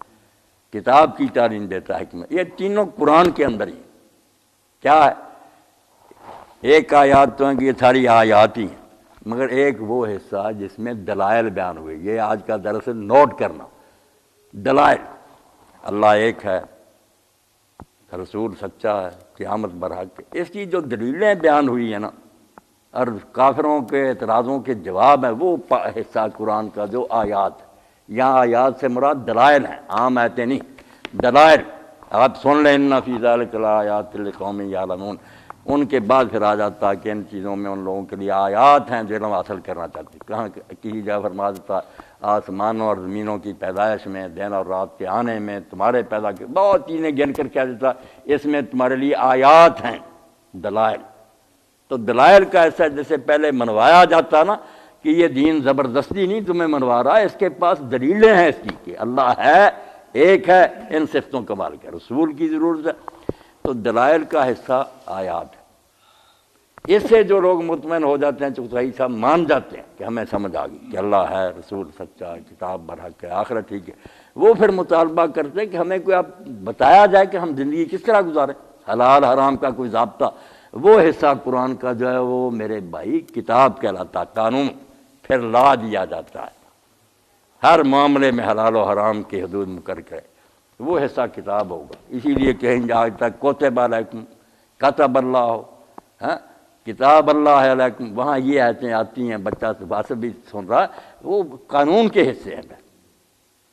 قانون سے آگے پھر لوگ حکمت چاہتے ہیں، جو اس لوگ قانون سے متعلق ہیں لا والے جانتے ہیں کہ قانون جو ہوتا ہے اس کے ساتھ قانون کی روح سمجھائی جاتی ہے کہ قانون سازوں نے یہ قانون بنایا کیوں ہے، اور عدالتیں فیصلے کرتے وقت صرف لفظ نہیں دیکھتی قانون کے، اس کی اسپرٹ بھی دیکھتی ہے، ورنہ لفظ پر ہی عمل کبھی تباہ کر دے معاملہ، ہاں سارا کام ہی خراب کر دے، وہ اسپرٹ بچاتی ہے کہ روح قانون کی کیا، وہ حکمت ہے پھر کہ ساتھ ساتھ نہ اس کے راز بھی بتائے جاتے کہ یہ قانون کیوں ہے، اس کا لحاظ رکھنا۔ اب پردے کا حکم دیا نا، اس کی فلاسفی سمجھا دی کہ پردے کے پیچھے سے حضور کی بیویوں سے کوئی چیز مانگو، وہاں بتایا ذالکم اطہر لقلوبکم وقلوبہن، سارے پردے کی بحث جو ہے نا یہ خطبے اسی میں آ گئے کہ تمہارے دل بھی اسی وقت تک پاک رہیں گے اور ان کے بھی اسی وقت تک، جب اس کا لحاظ رکھو گے پردے کے پیچھے سامنے آ جاؤ گے، ان کے دلوں میں برے خیالات آ جائیں گے۔ اب جس نے دل ہمارا بنایا اللہ، اس سے زیادہ کون جانتا ہمارے دل کی کمزوریوں کو، اس لیے وہ کہتا تم اپنی ہر شے کی حفاظت کرتی، جس کو اپنے جسم میں سمجھے کہ یہ حصہ بہت ضروری، آنکھیں ہیں، ڈاکٹر کہیں گے یار بہت اس کا خیال رکھا کرو، بڑا قیمتی عضو ہے، اگر جاتی نہیں کیا بنے گا، باقی ہم بھی جانتے ایک ایک شے کا بیان، جتنی کوئی چیز زیادہ قیمتی ہے اتنی اس کی زیادہ حفاظت۔ اللہ کے ہاں دل سب سے زیادہ قیمتی ہے کہ ساری دنیا کے علم پڑھ جاؤ، اگر دل نہیں تمہارے پاس کچھ نہیں۔ اسی لیے اللہ کے رسول نے فرمایا کہ تمہارے اندر ایک ٹکڑا ہے کہ اگر وہ ٹھیک رہا تو سارا جسم ٹھیک رہے گا، اور اگر اس میں خرابی آ گئی، یہ سارا جو علم اور تہذیب ہے نا موجودہ، اس کی برائی اور خرابی یہی ہے کہ یہ باقی سارے اعضاء کی میڈیسن بتاتی ہے، قلب اور دل کی فکریں نہیں، دل انہوں نے گندے کر دیے ہیں۔ علامہ اقبال اسی پر روتا رہا کہ یہ دل کی موت ہے، مغرب جو ہے نا دل کی موت ہے، دل مردہ ہو گیا، اس لیے کہتے ہیں نہیں ہاں آنکھیں شرم ہوتی ہے، اور کیا شرم ہوتی، جانتے ہو تم کہ دل میں اسی وقت ایک جوان عورت کو دیکھ کر خوب خیالات ہوتے ہیں۔ اللہ کے نیک بندے تو کہتے ہیں ہم اس حد تک نہیں، انہوں تو کہتے ہیں جس کے اللہ نے اجازت دی ہے نا ماں بہن بیٹی کہ تنہائی میں بیٹھ سکتے ہو، ان کے ساتھ بھی نہ بیٹھو، کیا پتہ کسی وقت شیطان تم پر حملہ آور ہو جائے۔ اور کتنے واقعات اس دنیا میں پڑھنے سننے میں آتے ہیں، اپنی سگی بیٹی کو حملہ کر دیا، اسی دنیا میں بہنوں کے ساتھ لوگوں نے بدماشیاں کی۔ اس لیے اللہ تعالیٰ فرماتا تم کیوں بکواس کرتے ہو کہ پردے کی ضرورت نہیں، نبی کی بیویاں جن کے ساتھ نکاح بھی حرام ہے اور تمہاری ماں ہے، ان سے بھی کوئی چیز مانگنی ہے، پردے کے پیچھے سے مانگو، تمہارے اور ان کے دل جو ہے نا اسی طرح پاک رہ سکتے ہیں۔ وما کا رسول اللہ امت کے باپ تھے، آپ کی حفاظت بھی اللہ کرتا تھا، مگر عورتوں کو یہی حکم تھا۔ بیت کی فتح مکہ کے موقع انہوں نے کہا مردوں سے آپ مصافحہ کر کے بیت ہمارا بھی ہاتھ میں ہاتھ لیں، فرمایا نہیں میں عورتوں سے مصافحہ نہیں کرتا، زبانی اقرار کافی۔ اب دین کے گلے میں یہ نگلوانا چاہتے ہیں یہ عریانی اور بے حیائی، اگر تم عمل نہیں کر سکتے دین کو بگاڑو تو نا، دانشور آ جاتے ہیں تقریریں کرتے ہیں، کم بخت ہو تم رہی سے ہی کسر بھی نکالنا چاہتے ہو۔ اور اللہ کے رسول اللہ علیہ السلام نے ہدایت فرمائی تھی کہ جس عورت نے بات کرنی پردے سے میرے ساتھ بات کرو، تو ایک عورت نے اس طرح ہاتھ آگے کیا، قریب تھا کہ حضور اس کے ہاتھ کو چھوئیں، مگر آپ نے پھر کہا کہ ہاتھ عورت کا ہی ہے مرد کا، اس نے کہا عورت کا، تو فرمایا کم از کم ناخنوں کو مہندی لگائی ہوتی، کچھ تو نشانی ہوتی ہے عورت کی، ابھی میں ہاتھ لگاتا کیا بنتا۔ اس لیے اس دین کے ساتھ یہ ٹھٹھا اور مذاق بند کریں، نہیں عمل کر سکتے نہ کریں، نہیں اچھا لگتا چھوڑ جائیں، کیوں اس دین کو بگاڑتے ہیں کہ نہیں جی کوئی پردہ نہیں فلانے، تو فرمایا تمہارے اور ان کے دلوں کو پاک رہنے کے لیے یہی طریقہ ہے۔ وما کان لکم ان تؤذوا رسول اللہ، اور یہ ساری باتیں جو ہیں ان کو کہا کہ تمہیں یہ ایماندار ہوتے ہوئے حق نہیں پہنچتا کہ تم رسول اللہ کو تکلیف دو، تمہارے ان کاموں سے حضور کو کتنی اذیت پہنچ رہی تھی، آپ کے گھر میں بلا اجازت رہتے ہو، بیٹھے رہتے ہو، آپ کی بیویوں کے سامنے چلے جاتے، وَلَا أَن تَنكِحُوا أَزْوَاجَهُ مِن بَعْدِهِ أَبَدًا، اور ہرگز آپ کے بعد آپ کی بیویوں سے نکاح نہ کرنا، إِنَّ ذَلِكُمْ كَانَ عِندَ اللَّهِ عَظِيمًا۔ تم تو سمجھ رہے کہ یہ باتیں معمولی ہیں، یہ دیکھو ٹکڑا غیر سے بھرا ہوا، اتنی ناراضگی اس میں کہ لفظوں میں بیان نہیں ہو سکتی۔ اللہ نے کہا تم تو سمجھتے ہو کہ گھر میں بلا اجازت آ جانا اور بیٹھے رہنا کوئی نہیں معمولی بات ہے، إِنَّ ذَلِكُمْ كَانَ عِندَ اللَّهِ عَظِيمًا، اللہ کے ہاں یہ تمہارا بہت بڑا جرم ہے، اور اتنی بڑی غلطی ہے کہ تم آگ سے کھیر رہے ہو، دوزخ میں جانے کا سامان ہے، اور اللہ سے تم کوئی نہیں چھپا سکتے۔ ان تبدو شیئا اور تخفوہ فإن اللہ کان بکل شیء علیما۔ یاد رکھو جس اللہ کی عدالت میں تم نے پیش ہونا ہے وہ ذرے ذرے کو جانتا۔ تم کوئی چیز چھپاؤ یا ظاہر کرو، یہ تم دنیا میں بہانے بنا سکتے ہو اور زبان درازی کر سکتے ہو، اللہ تعالیٰ کو ہر شے کا علم ہے، اس کی عدالت میں کوئی فریب نہیں چلے گا۔ اس لیے جو ہدایتیں دی گئی ان پر اچھے طریقہ سے عمل کرو، ورنہ اس کی بارگاہ میں پھر نجات کی کوئی سبیل نہیں ہوگی۔ وآخر دعوانا الحمدللہ رب العالمین۔ اللہ اکبر اللہ۔ ہاں کوئی خرابی پیدا ہی نہیں ہوتی، انہوں نے خود ہی سارے بھی یہ ہے کہ وہ ڈاکٹر ذاکر نائک صاحب بھی کہتے ہیں کہ ہاتھ جو ہے یہاں تک تو چہرے کا پردہ نہیں ہے۔ بالکل ان کی باتیں کچھ ٹھیک بھی ہیں کچھ نہیں بھی ٹھیک ہے، وہ پوری طرح وضاحت نہیں نہ کرتی، اس کو عام کر دیتے نا کہ سب کے لیے ہاتھ اور منہ ننگے رکھے جا سکتے، اس سے کام خراب ہو جاتا۔ میں نے آپ دوستوں کو پتہ ہی نا، پھر اب دہراؤں گا، کہتے ہیں وہ بنواؤ پردے کے جو 4 مراتب ہیں نا، جب تک یہ نہ سمجھے یہ آیتیں حدیثیں سمجھ نہیں آ سکتی۔ محرم جو ہیں جن سے نکاح ہمیشہ کے لیے حرام، ان کے لیے پردہ اور ہے۔ جن سے نکاح جائز ہے مگر ہیں وہ اپنے ملنے جلنے والے یا رشتہ دار ہیں یا دوست ہیں قابل، ان کا اور ہے۔ جو بالکل بیگانے ہیں ان کی بات الگ ہے۔ خاوند اور بیوی کا آپس میں کہاں تک وہ ایک دوسرے کے سامنے، یہ چاروں جو ہے نا، زوجین کا کیا ہے آپس میں معاملہ، محرم جو ہیں ان کا کیا ہے، غیر محرم جو رشتہ دار ہیں یا احباب ہیں وہ کیا، اور اجنبی لوگ کیا، یہ چاروں کو الگ نہ سمجھے، پھر کہیں کوئی آیت ٹکراتی ہے کہیں کوئی آیت حدیث پریشان کرتی، تو یہ پھر مولانا کو خطبات سننے چاہیے۔ باقی یہ جو ہے نا گھر کا پردہ، یہ وہ کہہ رہے ہیں نا، یہ سورہ نور میں ہے، اس کو نہیں ہمارے علماء نے خیال میں رکھا کہ کچھ تو بدلتے ہیں، مولانا مولوی صاحب وغیرہ اللہ ما ظہر منہ، جو خود بخود ہی ظاہر ہو جائے، نہیں خود بخود ظاہر ہونے کی بات نہیں، ظاہر جو رہتا ہے نا حصہ وہ منہ ہے اور ہاتھ، یہ ٹھیک یہاں تک رہیں گے، مگر ہے اندر کی بات، وہاں شروع ہوتا ہے پیراگراف کہ اے ایمان والو کسی کے گھر میں داخل نہ ہو جب تک تم اجازت نہ لے لو سلام، پھر آگے حکم چلتے ہیں کہ عورتیں بھی نگاہیں اپنی بچائیں اور مرد بھی بچائیں۔ یہ جو غض بصر کا حکم ہے، نظریں نیچی رکھیں، یہ سارا ہے وہ اندر کا۔ اسی لیے جب سوال تفہیم القرآن میں پیدا ہوا نا کہ جب تم کہتے ہو عورتیں منہ چھپا کر باہر نکلیں تو پھر نگاہیں نیچی رکھنے کی کیا ضرورت ہے، سب نے تو منہ ڈھانپے ہوئے، تو مولوی صاحب کہتے ہیں نہیں ہو سکتا ہے بائی چانس کہیں موڑ پر منہ ننگا، نہیں، یہ وہ گھر کی بات ہے جہاں یہ ننگا ہی رہے گا، گھر میں وہی آئے گا جو آپ کے سے اجازت لے گا، اور آپ اس کو اس لائق سمجھیں گے کہ اندر آنے کی اجازت میں اسے کو دوں، ورنہ ڈرائنگ روم میں بٹھا، بیسک بتیجا ہے آپ کا، اگر آپ سمجھیں گندا وہاں بٹھا، جس کو آپ اس لائق سمجھتے ہیں نا کہ نہیں یہ دوست یا یہ رشتہ دار جو ہے نا قابل اعتماد، وہاں اللہ نے تانگ نہیں کیا کہ دیور اور جیٹ صاحب کے سامنے منہ ڈھانپتی پھرے، وہاں یہی ہے کہ اللہ ما ظہر منہ، یہ جو ہے نا بغیر زینت کے سادی حالت میں منہ ہاتھ ننگے رہے گی۔ جب جائیں گی باہر پھر آ جائے گی یہ صورت احزاب، جس میں آگے آئے گا کہ اے نبی اپنی بیٹیوں سے، بیویوں سے اور مومنوں کی عورتوں سے کہہ دو کہ وہ اپنے اوپر بڑی چادریں لیں اور چادروں کا پلو اپنے آگے لٹکائیں تاکہ وہ پہچانی جائیں کہ شریف زادیاں ہیں اور کوئی ان کو چھیڑنے کی ضرورت نہ کر سکے۔ یہ گھر کے باہر ہے جہاں پھر نا یہ کہا چادر ہے، اور جو ہے خاوند بیوی وہاں کا ان کا آپس میں کوئی پردہ نہیں۔ اور محرم کے بارے میں جو بات میں نے آپ کو سمجھائی، یہ بھی نقطہ یاد رکھنا کہ محرم عورتیں جو گھروں میں کام کاج کرتے، یہ چھاتیوں سے نیچے پیٹ، پیچھے پشت اور یہ رانے، یہ حصہ نہیں ننگا کر سکتی سوائے اپنے خاوند کے، محرم بیٹے بھائی کے سامنے نہیں، مگر اس سے اوپر اور ٹانگوں سے نیچے اور یہ بازو وغیرہ، یہ اگر کام کاج کرتے وقت اگر ننگے رکھنے پڑیں یا کسی وقت نہ بھی دوپٹے وغیرہ لیں محرم کے سامنے، جس کے ساتھ کچھ ٹھیک ظہر، بطن اور یہ رانے سارے پہلے سمجھنے چاہیے نا دین کے مقام، پھر پتہ چلتا کہ پردہ کس کے، اللہ تعالیٰ ناخواہ مخواہ تنگ کرنا چاہتا۔ اب کئی لوگ مولانا مجھے کہتے ہیں کہ حدیث میں آتا ہے کہ جو دیور جیٹھ ہے موت ہے، تو میں نے کہا یار اس کا شروع بھی کبھی پڑھا ہے، کب اس میں یہ بات آئی ہے پردے کی کہ وہ منہ ڈھانکے، دیور جیٹھ سے پردہ اس طرح کرنا جینا حرام ہو جائے گا۔ یہ تو حکم ہے تنہائی کا کہ حضور نے پہلے فقرہ فرمایا کہ ہر وہ شخص جس کا اللہ اور آخرت پر ایمان ہے وہ تنہائی میں ایسی عورت کے ساتھ نہ بیٹھے جس کا اس کے ساتھ نکاح ہے،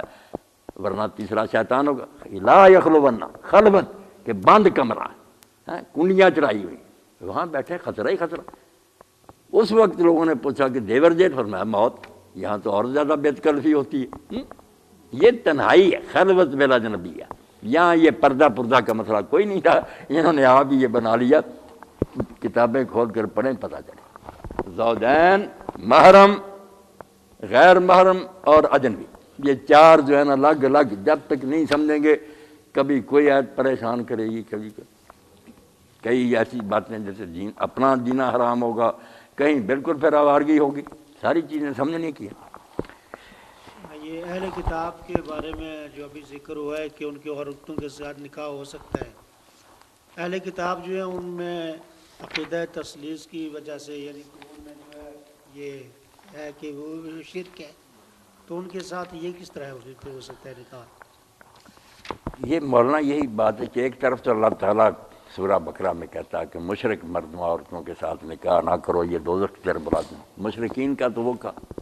اہل کتاب کا یہاں کہہ دیا کہ اہل کتاب عورتیں جو ہیں، یہ سورہ مائدہ اتری بھی ہے سب سے آخر میں، اس کے بعد کوئی احکام کی صورت نہیں اتری۔ اس میں اللہ تعالیٰ نے کہہ دیا کہ جو ہے نا اہل کتاب لوگ، ان کی عورتیں والمحصنات من المؤمنات، ایمان والی عورتوں میں سے بھی جو شریف اور پاک ہیں دامن ہیں، والمحصنات من الذین اوتوا الکتاب من قبلکم، تم سے پہلے جن کو کتاب دی گئی ان کی بھی جو شریف عورتیں ہیں، ان سے نکاح تمہارے لیے حلال ہے۔ اذا آتیتموہن اجورہن، بشرطے کہ تم ان کے مہر ان کو دو، محسنین باقاعدہ نکاح کرو، غیر مصافین، کھلی عیاشی کی اجازت نہیں،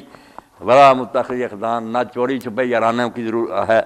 مگر اس کے ساتھ ذرا تنبیہ کر دی، جیسے ڈینجر لکھ دیتے ہیں نا، ڈینجر، اس طرح اللہ نے لکھ دیا ساتھ ہی، وَمَن يَكْفُرْ بِالْإِيمَانِ فَقَدْ حَبِطَ عَمَلُهُ وَهُوَ فِي الْآخِرَةِ مِنَ الْخَاسِرِينَ، کہ یہ نکاح کا رشتہ محض دنیاوی نہیں کوئی معاملہ، ایک دوسرے پر اثر انداز ہوتے ہیں، ہو سکتا ہے یہ خاوند اس کی محبت میں پھر کافر ہی ہو جائے، تو جو پھر کافر ہو گیا اور ایمان چھوڑ گیا اس کا عمل ہو جائے گا برباد، اور وہ آخرت میں تباہ کار لوگوں میں ہوگا۔ یہ اطلاع دے دی کہ خطرہ ہے اس میں، اس کی محبت میں غرق نہ ہو جاؤ، اس لیے اجازت ہے۔ باقی یہ رہے کہ مشرک بالکل ٹھیک ہے، قرآن مجید نے سب یہ باتیں بیان کی ہیں کہ وہ تثلیث ہی مانتے ہیں، عیسیٰ علیہ السلام کو اللہ کہتے ہیں، سارے کام کیے، مگر اس کے باوجود مولانا محترم قرآن پاک نے انہیں مشرکین نہیں کہا۔ نکتے کی بات، لم یکن الذین کفروا من اہل الکتاب والمشرکین، کافر سارے ہیں یہ، مگر ایک گروہ کافروں کا مشرکین ہے، دوسرا اہل کتاب ہے۔ آگے بھی پھر آیت آتی ہے ان الذین کفروا من اہل الکتاب والمشرکین جزاؤہم اولئک شر البریہ، الگ کرتا اللہ، مشرکین سے نکاح حرام ہے، اہل کتاب سے ٹھیک ہے، دو گروہ بیان کیے۔ فرق کیا ہے؟ یہ نقطہ جس سے بریلوی حضرات کے بارے میں ذہن صاف کرنا چاہیے کہ کتنا شرک کوئی کرے نا، جتنا اہل کتاب نے کیا، مکے والوں نے نہیں کیا، ان کو مشرک کہا، ان کو نہیں کہا۔ یہ ڈائریکٹ کہتے ہیں کہ عیسیٰ اللہ ہے، مشرک نہیں کہا۔ وہ صرف کہتے ہیں کہ چھوٹے چھوٹے ہیں اللہ کے اسواجی، ان کو کہتا۔ فرق کیا؟ یہ فرق نہیں جب علماء ذہن میں رکھتے یہ مشرک ہیں بریلی، نہ، مشرک ہونے کے لیے ضروری ہے کہ وہ کہے کہ یہ شرک ہے اور میں نے شرک کرنا، ورنہ کتنا کفر بکے نا، کافر ہوگا جیسے اہل کتاب بھی کافر ہی، مگر مشرک نہیں ہوگا، کیونکہ آج تک آپ بحث کریں پادریوں کے ساتھ کہتے ہیں توبہ توبہ، خدا ایک ہی خدا ہے، تعویلیں کرتے ہیں، طریقے سے تین بھی بناتے ہیں، ایک کی طرف بھی بھاگتے، مانتے نہیں کہ ہم مشرک ہیں، کہتے ہم ہی تو موحد قوم ہیں دنیا میں سارے۔ یہ مشرکین مکہ جو تھے یہ نامراد کھلم کھلا کہتے تھے، ھذا لشرکائنا، کہ یہ نظر و نیاز ہمارے شریکوں کے لیے، الا شریکن ہوا لکا، ہاں یہ لوگ اللہ کے شریک ہیں جس کے پیر، یہ شریک مان کر شرک کرتے تھے، وہ یہ نہیں کہتے۔ اس لیے تعویل اور غیر تعویل کا فرق، امام بخاری کتاب الادب میں لکھ لیا، شیعہ سنی کی بات سمجھنا۔ امام بخاری نے ایک باب باندھا کہ کوئی، حضور نے فرمایا کہ جو کسی مسلمان کو کافر کہے، اگر وہ نہیں کافر تو کہنے والا کافر ہو جاتا ہے۔ اب اس کے مطابق تو یہ پھر کافر ہونا چاہیے، کیونکہ حضرت ابوبکر وغیرہ تو اللہ کے فضل سے مومنوں کے سردار ہیں، یہ انہیں کافر کہ، تو امام نے باب باندھ دیا کہ ایک بلا تعویل کافر کہنا، کہ تمہارے پاس کوئی اس کا نہیں بہانہ، نہ تم جانتے ہوئے نا کہ یہ سچا مومن ہے، پھر مومن کو کہہ رہے کافر، اس کا مطلب تمہارے خیال میں پھر ایمان جو ہے یہی کفر ہے، تم ایمان کو کفر کہہ رہے، یہ ہے جو اس کو مومن مان کر کہے۔ اور اگلا لکھا بالتاویل، جو تعویل سے کہے اس کو کوئی مغالطہ ہے، بے شک وہ مغالطہ جھوٹا ہے، مگر وہ مغالطے سے کہہ رہا کہ میں نہیں سمجھتا کہ یہ مومن ہے، یہ تو منافق آدمی۔ اس کی پھر دلیلیں دی کہ رسول کریم علیہ السلام کے اصحاب میں سے حاطب بن ابی بلتع بدری صحابی تھے، مگر انہوں نے خاطرہ لکھ دیا کفار مکہ کو، خفیہ پکڑا گیا تو پوچھا حضرت عمر حضرت خالد نے کہ اس منافق کو قتل کریں گے، منافق کہا اس کو، ہاں مگر یہ کافر نہیں ہوئے، ورنہ ایک بدری صحابی کو منافق کہہ دیا تھا، ایت لگ جاتی پھر ان پر کہ جو مومن کو کافر کہے وہ نہیں۔ انہوں نے اس وجہ سے کہا کہ یہ جو اس کی حرکت ہے نا، یہ اس نے مکے والوں کو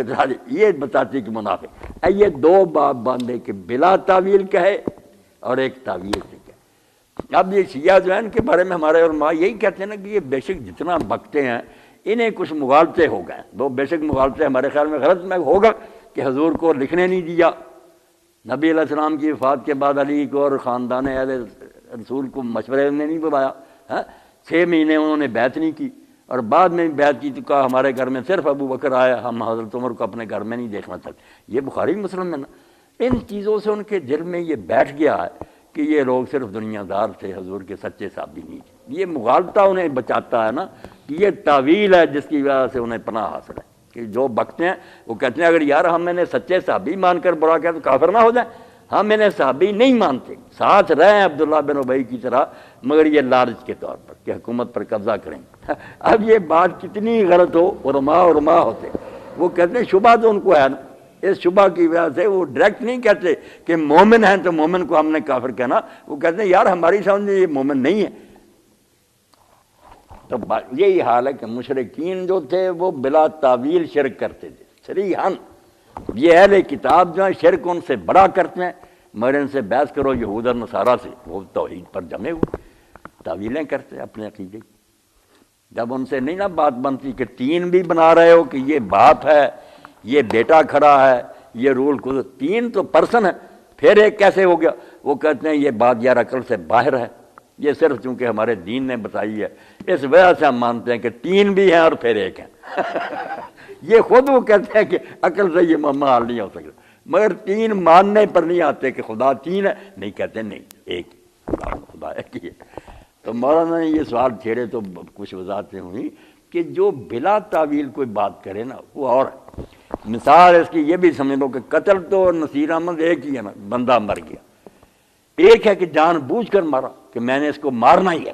دشمنی اور عداوت سے، اس کو اللہ تعالیٰ کہتا ہے جو قتل کرے گا اس کی سزا ہمیشہ دوزخ ہے، اس پر لعنت اور غضب ہے۔ ایک غلطی سے مارا گیا کہ اس نے بندوق چلائی شکار پر، آدمی کو لگ گئی، یا اس نے سمجھا یہ دشمن ہے کافر، گولی چلا دی۔ حضرت حذیفہ کے والد ہی کر دیے تھے مسلمانوں نے، یہ چیختے رہے بیچارہ میرا باپ میرا مار دی۔ اب حضرت حذیفہ کے دل پر اس کا بہت غم تھا کہ مسلمانوں نے یار حضور کے ساتھ ہی میرے باپ کو نہیں چھوڑا، مگر انہوں نے آپ کی خاطر کہا کہ چلو اللہ کے رسول آپ کے ساتھی میں نے معاف کر دیا، تو آپ کے دل میں پھر حضرت حذیفہ کی بڑی قدر ہو گئی کہ میرے کہنے پر اس نے نہیں معافی ہو کے، میں چیختا رہا کہ یہ میرا وارث ہے میرے ساتھ جہاد کے لیے، انہوں نے چھوڑا ہی نہیں اس کو۔ تو یہ قتل ہوا، اس کو کہیں کہ قتل تو اسی طرح کا جیسے، مگر جان بوجھ کر کرنا اور اس طرح غلطی سے ہو جانا، قرآن نے کہہ دیا کہ قتل خطا جو ہے بس 2 مہینے روزے رکھ لو، یہ غلام آزاد کر لو۔ تو باتوں کو سمجھنا چاہیے اور جانا نہیں چاہیے۔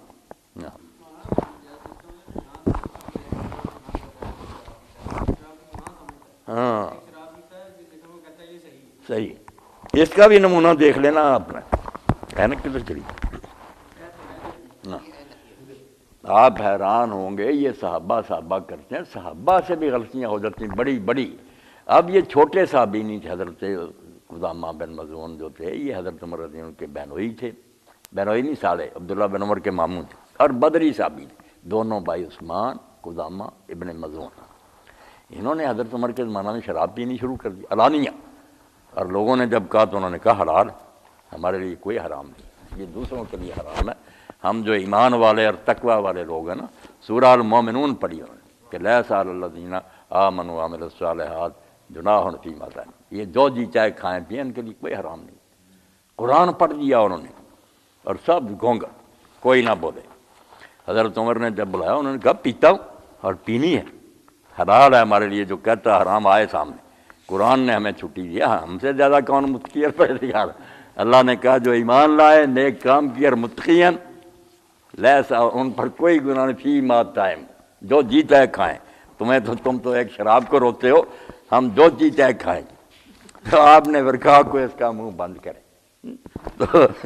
اس وقت پھر حضرت عبداللہ ابن عباس رضی اللہ عنہ نے کہا کہ چاچا قدامہ تو نے غلطی کی، جو آیا کہ وہ نیک کام کرے اور متقی ہو، اس تقوی میں شاملہ کی حرام چیز چھوڑے۔ متقی کیا ہوگا؟ جو یہ کرتا رہا۔ باقی جو فیما ٹائم آپ نے سمجھا، یہ ان کی بات ہے جو اسلام لانے سے پہلے وہ کھا پی بیٹھے، وہ بیچارے پریشان تھے کہ ہم کھاتے رہیں یار خنزیر بھی اور شرابیں، کیا بنے گا؟ اللہ نے کہا جو پہلے کھا پی چکے ہو نا، اس کی بات ہے، کوئی نہیں مسئلہ۔ پھر آپ نے حضرت عمر رضی اللہ عنہ نے کوڑے مارے انہیں، اور مگر وہ ناراض ہو گئے کہ مجھے اس نے کوڑے مارے ہیں۔ سفر حج میں پھر حضرت عمر رضی اللہ عنہ نے بڑی محنت سماجے سے ان کو راضی کیا کہ یار میں شریعت کے مطابق اور کیا کرتا۔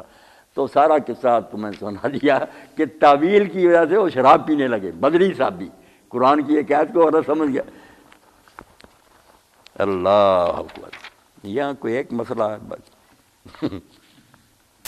جو صحابہ کے بارے میں قرآن میں کہتے ہیں جی سورہ توبہ میں ہے کہ ان میں منافق بھی ہیں، آپ نہیں جانتے، کہتے سارے ضلع بتا کے کہتے ہیں۔ نہیں یہ تو ریاض صاحب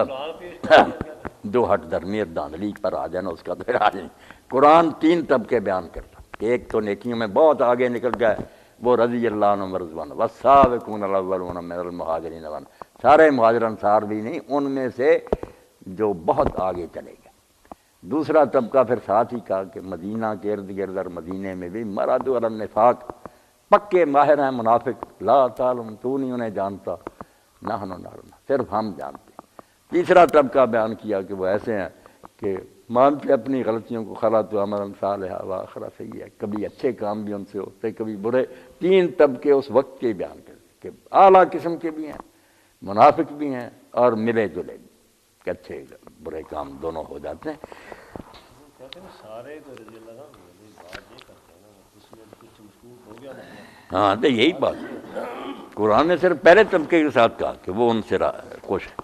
باقیوں کا نہیں کہا۔ یہ تیسرا جو ہے نا، اس کے ساتھ تو کہا کہ شاید اللہ معاف کر لے۔ یہ دیکھو نا، وآخرون اعترفوا بذنوبہم خلطوا عملا صالحا وآخر سیئا، کچھ ہیں جو اقرار کرتے ہیں کہ ہم سے گناہ ہوتے ہیں، ملے جلے کام کے نیک بھی برے، عسى اللہ ان یتوب علیہم، امید ہے کہ اللہ تعالیٰ ان پر رحمت فرمائے گا، ان اللہ غفور رحیم۔ جو منافقوں کا درمیانہ طبقہ، اس کا کہا کہ ایسے ہیں، آپ سنعذب مرتین ثم یردون الی عذاب عظیم، ان کو کہا کہ ہم 2 مرتبہ عذاب دیں گے، پھر وہ بڑے عذاب کی طرف بھیجے جائیں گے۔ یہ نقطہ درمیان میں آگے بڑی اچھی بات کہ یہ لوگ چیختے رہتے ہیں کہ عذاب قبر قرآن میں کہاں؟ اب قرآن کو اگر مانتے ہیں تو 3 عذاب ہمیں دکھائیں کہ 2 مرتبہ عذاب دیں گے، پھر بڑے عذاب کی طرف لوٹائے جائیں گے۔ اور 2 مرتبہ کس طرح؟ پھر ایک دنیا میں کہ ذلیل و رسوا ہوں گے اور قتل ہوں گے، یہ منافق سورہ احزاب میں آ گیا، اور دوسرا قبر میں، اور تیسرا پھر عذاب عظیم۔ اب 3 عذاب ہیں جو بھگتیں گے۔ باقی ٹھیک ہے، قرآن نے قبر کا لفظ نہیں بولا، بہت اچھا کیا یہ حدیثوں میں، یہ حدیثوں میں اس لیے کہ عرب میں رواج قبر کا تھا، قرآن نے بات رکھی عام کہ یہ جتنا مشرق تھا انڈیا اور چین اور یہ تو دفن ہی نہیں کرتے، جلاتے ہیں، اس لیے اللہ نے کہا قبر وغیرہ کی بات نہیں، گڑا ہے یا نہیں ہے، مرنے کے بعد جس دنیا میں بے روحیں جاتی ہیں نا، وہاں ان کو عذاب و ثواب ہوتا ہے۔ بات سیدھی رہی، عذاب ثواب برزخ، یہ اور پہلا گروہ جو تھا نا کہ مہاجرین انصار میں سے جو نیکیوں میں آگے نکل گئے، ان کا کہا رضی اللہ عنہ ورضوان عنہ، اللہ ان پر خوش، وہ اللہ پر خوش، ان کے لیے جنات تیار ہے۔ فرق تو کرنا چاہیے نا، یہ نہیں کہ سارے ایک ہی طرح کی۔ ہاں منافق جنازے کے مطابق یہ ہے کہ ہاں ہے ان کیا ہوا ہے، یہ جو ہے کہ عبداللہ بن ابی کا جنازہ، اس کے متعلق اللہ تعالیٰ نے اللہ کے رسول کو منع کیا ہے، اور یہاں تک فرمایا ہے کہ اس کی قبر کے پاس بھی کھڑا نہیں ہونا۔ نہیں کرا۔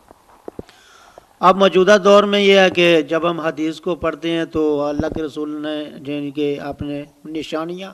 بیان فرمائی ہیں کہ جس آدمی کے اندر یہ کام پائے جاتے ہیں فَكَانَ مُنَافِقًا خَالِصًا، اور اسی طرح جو آدمی جمعہ 3 یعنی کہ چھوڑتا ہے تو اس کے بارے میں بھی یہی آتا ہے۔ تو اب ایسے شخص کے جنازے کے بارے میں آپ ذرا بیان فرمائیں۔ ہاں بہت اچھا۔ یہاں بھی ایک بات جو نا اس سے ہٹ کر آپ کے کام کی ہے کہ آپ نے کسی کا جنازہ چھوڑا نہیں۔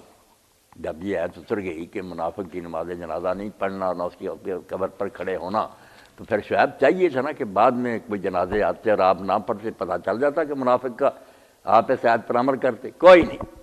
سب کے آپ پڑھتے گئے۔ تو اس کا پھر حل ڈھونڈنا پڑتا ہے۔ ایک طرف سورہ منافقین میں آپ کو، سورہ تحریم میں غالباً جہاد کا حکم ہے کہ اے نبی کافروں اور منافقوں سے جہاد کر، کوئی تلوار نہیں آپ نے اٹھائی۔ تو اس کا جواب بھی علماء کے ذمہ ہے نا کہ پھر کیا ہوا کہ کیوں نہیں آپ نے کسی کا جنازہ چھوڑا جب حکم اترا تھا، ہاں؟ تو سوائے امام ابن حزم کے اس کو کوئی حل نہیں کر سکتا۔ آج کے منافقوں کا بعد میں سوال کا جواب ہے کہ وہ ابن حزم نے کہا کہ یار وہ منافق جو تھے ان چیزوں کے اعلان کے بعد کہ سورہ احزاب میں کہ اگر حرکتوں سے باز نہ آئے تو ہم اپنے رسول کو اجازت دیں گے، تم جہاں پائے جاؤ گے قتل کیے جاؤ گے۔ قتل کا حکم آ گیا نا ان کے بارے میں۔ وہ پھر منافقت سے ظاہراً توبہ کر گئے، جو حرکتیں کرتے تھے نا منافقت کی، دنیا میں انہوں نے کوئی نہیں کی، بالکل توبہ کر گئے۔ اندر سے کئی منافق رہے، کئی نہیں، مگر اللہ نے کہا یہ معاملہ میرا، یہ میں نپٹوں گا۔ جو تیرا تھا نا نماز چھوڑنے کا، وہ قصہ ختم ہو گیا، کیونکہ ظاہر میں اب یہ منافقت کوئی نہیں کرتے، آپ عمل نہیں کر سکتے۔ بات گر کی ہے پلے باندھنے کی کہ دنیا میں ظاہری منافقت تھی، کئی موقع پر بک دیتے تھے، اس سے بالکل محتاط ہو گئے۔ اس لیے آپ پھر کیا عمل کرتے جب دنیا میں اس کی منافقت کوئی نہیں تھی؟ اندر سے کوئی رہا یا نہیں رہا، وہ اللہ نے کہا دو قسم کے ہیں، کچھ نے سچی توبہ کر رہی ہے، کچھ اندر سے منافق ہی ہیں جن کا کہا تم نہیں جانتے ہم جانتے ہو۔ وہ پھر نبی نے پھر کیا کرنا تھا جب آپ جانتے ہی نہیں، نہ پھر آپ نے جنگ لڑی ان سے۔ یہ انہوں نے پوری تفصیل سے کئی صفوں میں بحث کی ہے کہ جو لوگ نہیں سمجھتے وہ پھنسے ہی رہتے ہیں۔ بات یہی ہے کہ منافق دنیا میں منافقت سے بالکل رک گئے تھے، اندر سے کچھ باز آ گئے، سچے ہو گئے، کچھ اندر سے نہیں ہٹے تھے مگر بظاہر حرکت نہیں کرتے۔ جس نفاق کی بات میرے بھائی نے کی ہے نا کہ حضور نے فرمایا جو جھوٹ بولے، وعدہ خلافی کرے، امانت میں خیانت کرے، گالی دے، وہ پکا منافق ہے، جس میں ان میں سے کوئی ایک ہوگی اتنا بقدر ہے۔ یہ ہے نفاق عملی۔ وہ تھا نفاق اعتقادی، وہ عقیدتاً حضور کو نبی نہیں مانتے تھے، نہ قرآن کو سچا مانتے تھے، گھسے ہوئے تھے مسلمانوں میں، وہ کافروں سے بدتر کافر تھے، چھپے ہوئے تھے بغل کے سانپ۔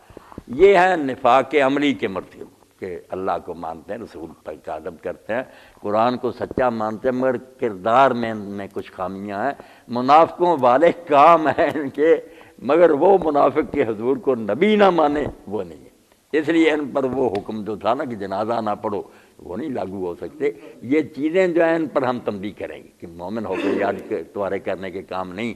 سچے مسلمان کو یہ نہیں شایان شان۔ تو نفاق عملی اور نفاق اعتقادی، اسی طرح کفر عملی اور کفر اعتقادی کو بھی رکھنا چاہیے۔ یہ جو کہہ دیتے ہیں نا کہ جس نے حکومت نے قانون شرعی نہ چلایا، من لم یحکم بما انزل اللہ، یہ قرآن کی آیت کہ وہ کافر ہیں، ظالم ہیں، فاسق ہیں۔ یہ بھی ابن عباس نے فرمایا رضی اللہ عنہ اور علامہ البانی نے کہ کیوں یہ ہمارے جو حاکم ہیں ٹھیک ہی یہ شریعت نہیں چلا رہے، مگر ان میں سے کوئی جرت نہیں کرتا کہ قرآن جھوٹا، نبی جھوٹا۔ یہ کفر اعتقادی نہیں ان میں پایا جاتا، یہ اپنا عقیدہ نہیں بیان کرتے، یہ کہتے کہ ہماری کمزوریاں، یا یورپ کا دباؤ ہے، یا یہ ماحول نہیں ہے، 100 بہانے بناتے۔ تو یہ کفر عملی ابن عباس نے کہا جو کفر اسلام سے خارج کر دیتا ہے نا وہ ان میں نہیں پایا جاتا، یہ رہتے اسلام کے اندر ہی ہیں، کام کافروں والا کر رہے۔ ان چیزوں کا جو لحاظ نہیں نہ کرتے، قانون شرعی کو نہیں سمجھتے، وہ پھر ایسے بے تکے فتوے دیتے جاتے ہیں جو مناسب نہیں۔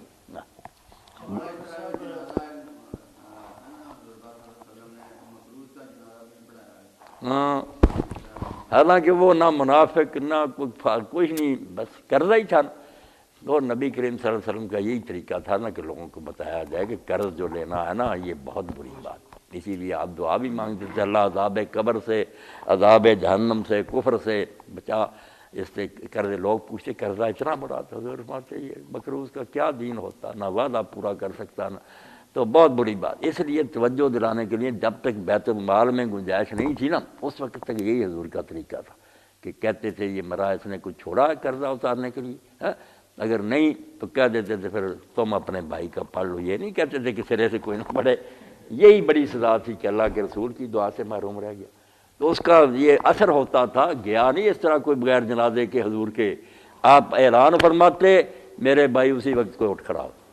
کہ اللہ کے رسول میرے بھائی کو اپنی دعا سے محروم نہ کریں، میں اس کا قرضہ ادا کروں۔ وہ قرضہ بھی ادا ہو جاتا، لوگوں کو تنبیہ بھی ہو جاتی کہ قرض لے کر نہ مرو۔ مگر جب اللہ نے گنجائش دے دی پھر حضور نے اعلان فرمایا کہ اب بیت المال میں گنجائش ہے، اب جو مرے گا اگر کچھ چھوڑے گا تو وارث لے لیں گے، اور اگر قرض اس کے ذمہ ہوگا تو ہم ادا کریں گے۔ بیت المال دیتا تھا۔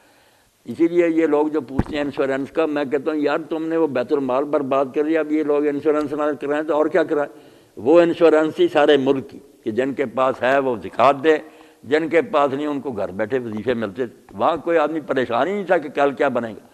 اب وہ شرعی نظام نہیں، تم ہم سے مسئلہ پوچھتے ہو کہ یہ انشورنس کرائیں کہ ہم فتویٰ دے دے کہ نہ کرائیں۔ وہ گاڑی لے کر بیچارہ نکلا، ساری عمر کی کمائی، باہر کھڑے ہیں، یہاں پسٹل رکھا، دو چابی لے کر چلتے بھائی، کیا بنے گا پھر؟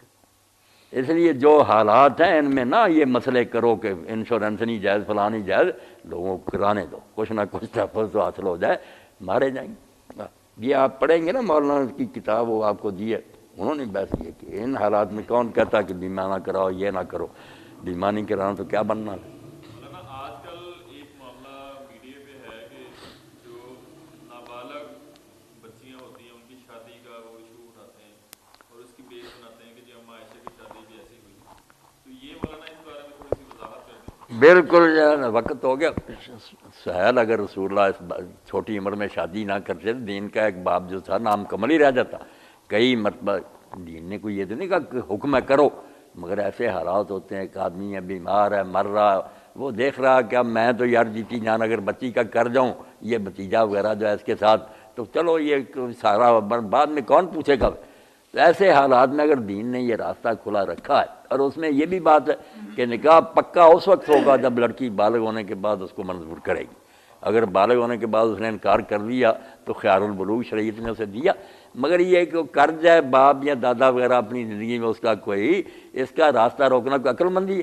جن کو یہ مصیبتیں پیش آتی ہیں وہ سمجھتے ہیں کہ ان یتیموں کا کیا بنے گا، تو اس لیے کوئی بری بات نہیں۔ مولانا یہ جو آج کل مطلب قانون، ہمارے قانون میں اس کی کوئی گنجائش نہیں بنی تو بالکل ظلم ہے کہ بدماشی خود کی اور بچی غریب کو پھنسا رہا ہے۔ باقی جو ہے نا چھوٹی عمر میں شادی، یہ کوئی عام نہیں تھا، نہ کوئی یہ ایسی بات ہے کہ ضرور کریں لوگ، مگر کوئی کرے تو بالغ ہونے کے بعد اختیار ہے۔ اچھا مولانا صاحب، یہ جو سلمان تاثیر قتل ہوا ہے اور یہ جو وقوع ہوا ہے، اس کے بارے میں آپ ذرا اس کے بارے میں مولانا ہم کیا بتائیں، کرنے والے کی نیت بھی اللہ جانتا، وہ اپنے بندے، اور گورنر صاحب بھی اللہ کے حضور پیش ہو گئے۔ باقی سلمان تاثیر نے جو رویہ اختیار کیا نا، وہ شریعت تو کجا، گورنر ہوتے ہوئے قانون اور آئین کی مٹی بھی پلی کی۔ بس تجھے پتہ ہے کہ کیس چل رہا ہے، یہ لوور کورٹ سے عدالت سے سزا ہوئی ہے تو ہائی کورٹ میں جاؤ، وہاں خلاف فیصلہ ہوتا سپریم کورٹ میں جاؤ، بعد میں رحم کی اپیل کی بھی نوبت آ جائے گی۔ اور آج تک تو کسی کو سزا عدالتوں نے نہیں دی، یہ موت کی نہیں دی، جج بھی جانتے ہیں کہ بڑی محنت تفتیش کے بعد سزا دینی چاہیے، کوئی مذاق تھوڑی، مگر یہ پہلے ہی پہنچ گیا جیل میں، پھر اس کو ساتھ لے کر پریس کانفرنس، اور میں نے تحقیق کر لی بے گناہ، ادھر عدالت میں مقدمہ کر نہ کالا قانون کا، حالانکہ پارلیمنٹ کا تو شریعت نہیں بھی مانتا، پارلیمنٹ کا منظور شدہ۔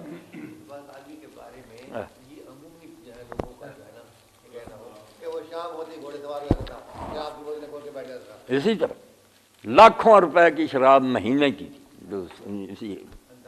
گورنر ہاؤس میں، اور جو اس کا شجرہ نسب میں چوتائی سب پتہ چلا نا کہ یہ 3 آدمیوں نے عیسائی عورتوں سے شادی کی، تینوں بہنیں ان کے گھر، فیض احمد فیض کی،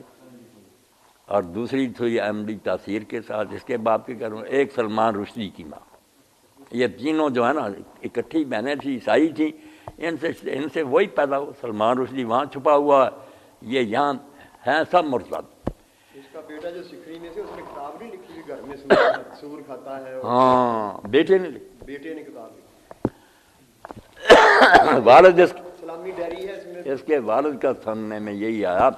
کہ ساری عمر محمد بن تاثیر نہیں لکھا، اس نے ایم ڈی لکھتا ہے، اور زبان سے بھی کبھی نہیں کہتا، میں نام نہیں منہ سے نکالنا چاہتا۔ ایسے مرتد اور لائن ہے یہ وہ کافر ہے، اعتقادی منافق جو اندر سے بالکل دین کے منکر۔ ان کا نہیں پڑھنا چاہیے۔ 3 جو عالموں نے جواب دیا، میں ان کو شاباش دیتا ہوں۔ ممتاز نے تو جو کیا الگ ہے نا، تینوں ملازم تھے، گورنر ہاؤس والے بھی، مولوی صاحب، شاہی مسجد کے بھی، یہ اوقاف کی مسجد ہے، تینوں سے کمشنر رابطہ کیا، انہوں نے کہا ملازم سے ہمیں برخاست کر دو، ہمیں ابھی نوکری سے نکال، نماز نہیں پڑھائیں گے۔ اس آدمی کی نماز جنازہ بنائے، اور جس کو لائے اس کو دکھایا ہی نہیں چہرہ۔ میں دیکھتا رہا، بڑی کوشش کر رہا وہ دکھائیں تو صحیح کہ افضل چشتی کون ہے، علامہ، نہیں دکھائے۔ نماز جو پڑھی ابھی اللہ اکبر بالکل 1 سیکنڈ میں سلام پھر گیا۔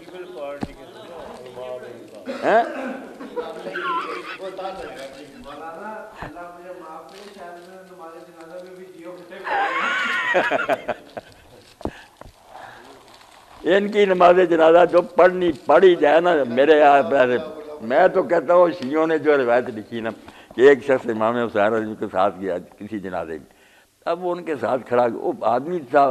برا، یعنی دشمن ساحل بیت کا، تو یہ دن نماز میں پڑھتے رہے تو اس کو تھوڑی تھوڑی آواز آتی رہی، تو اس نے کہا امام صاحب آپ نے تو اس کے لیے دعائے رحمت ذرا بھی نہیں فرمائی، یار ایسے منافق کے لیے دعائے رحمت کرنی تھی، ٹھیک ہے سوسائٹی میں رہتے ہوئے آنا ہوتا،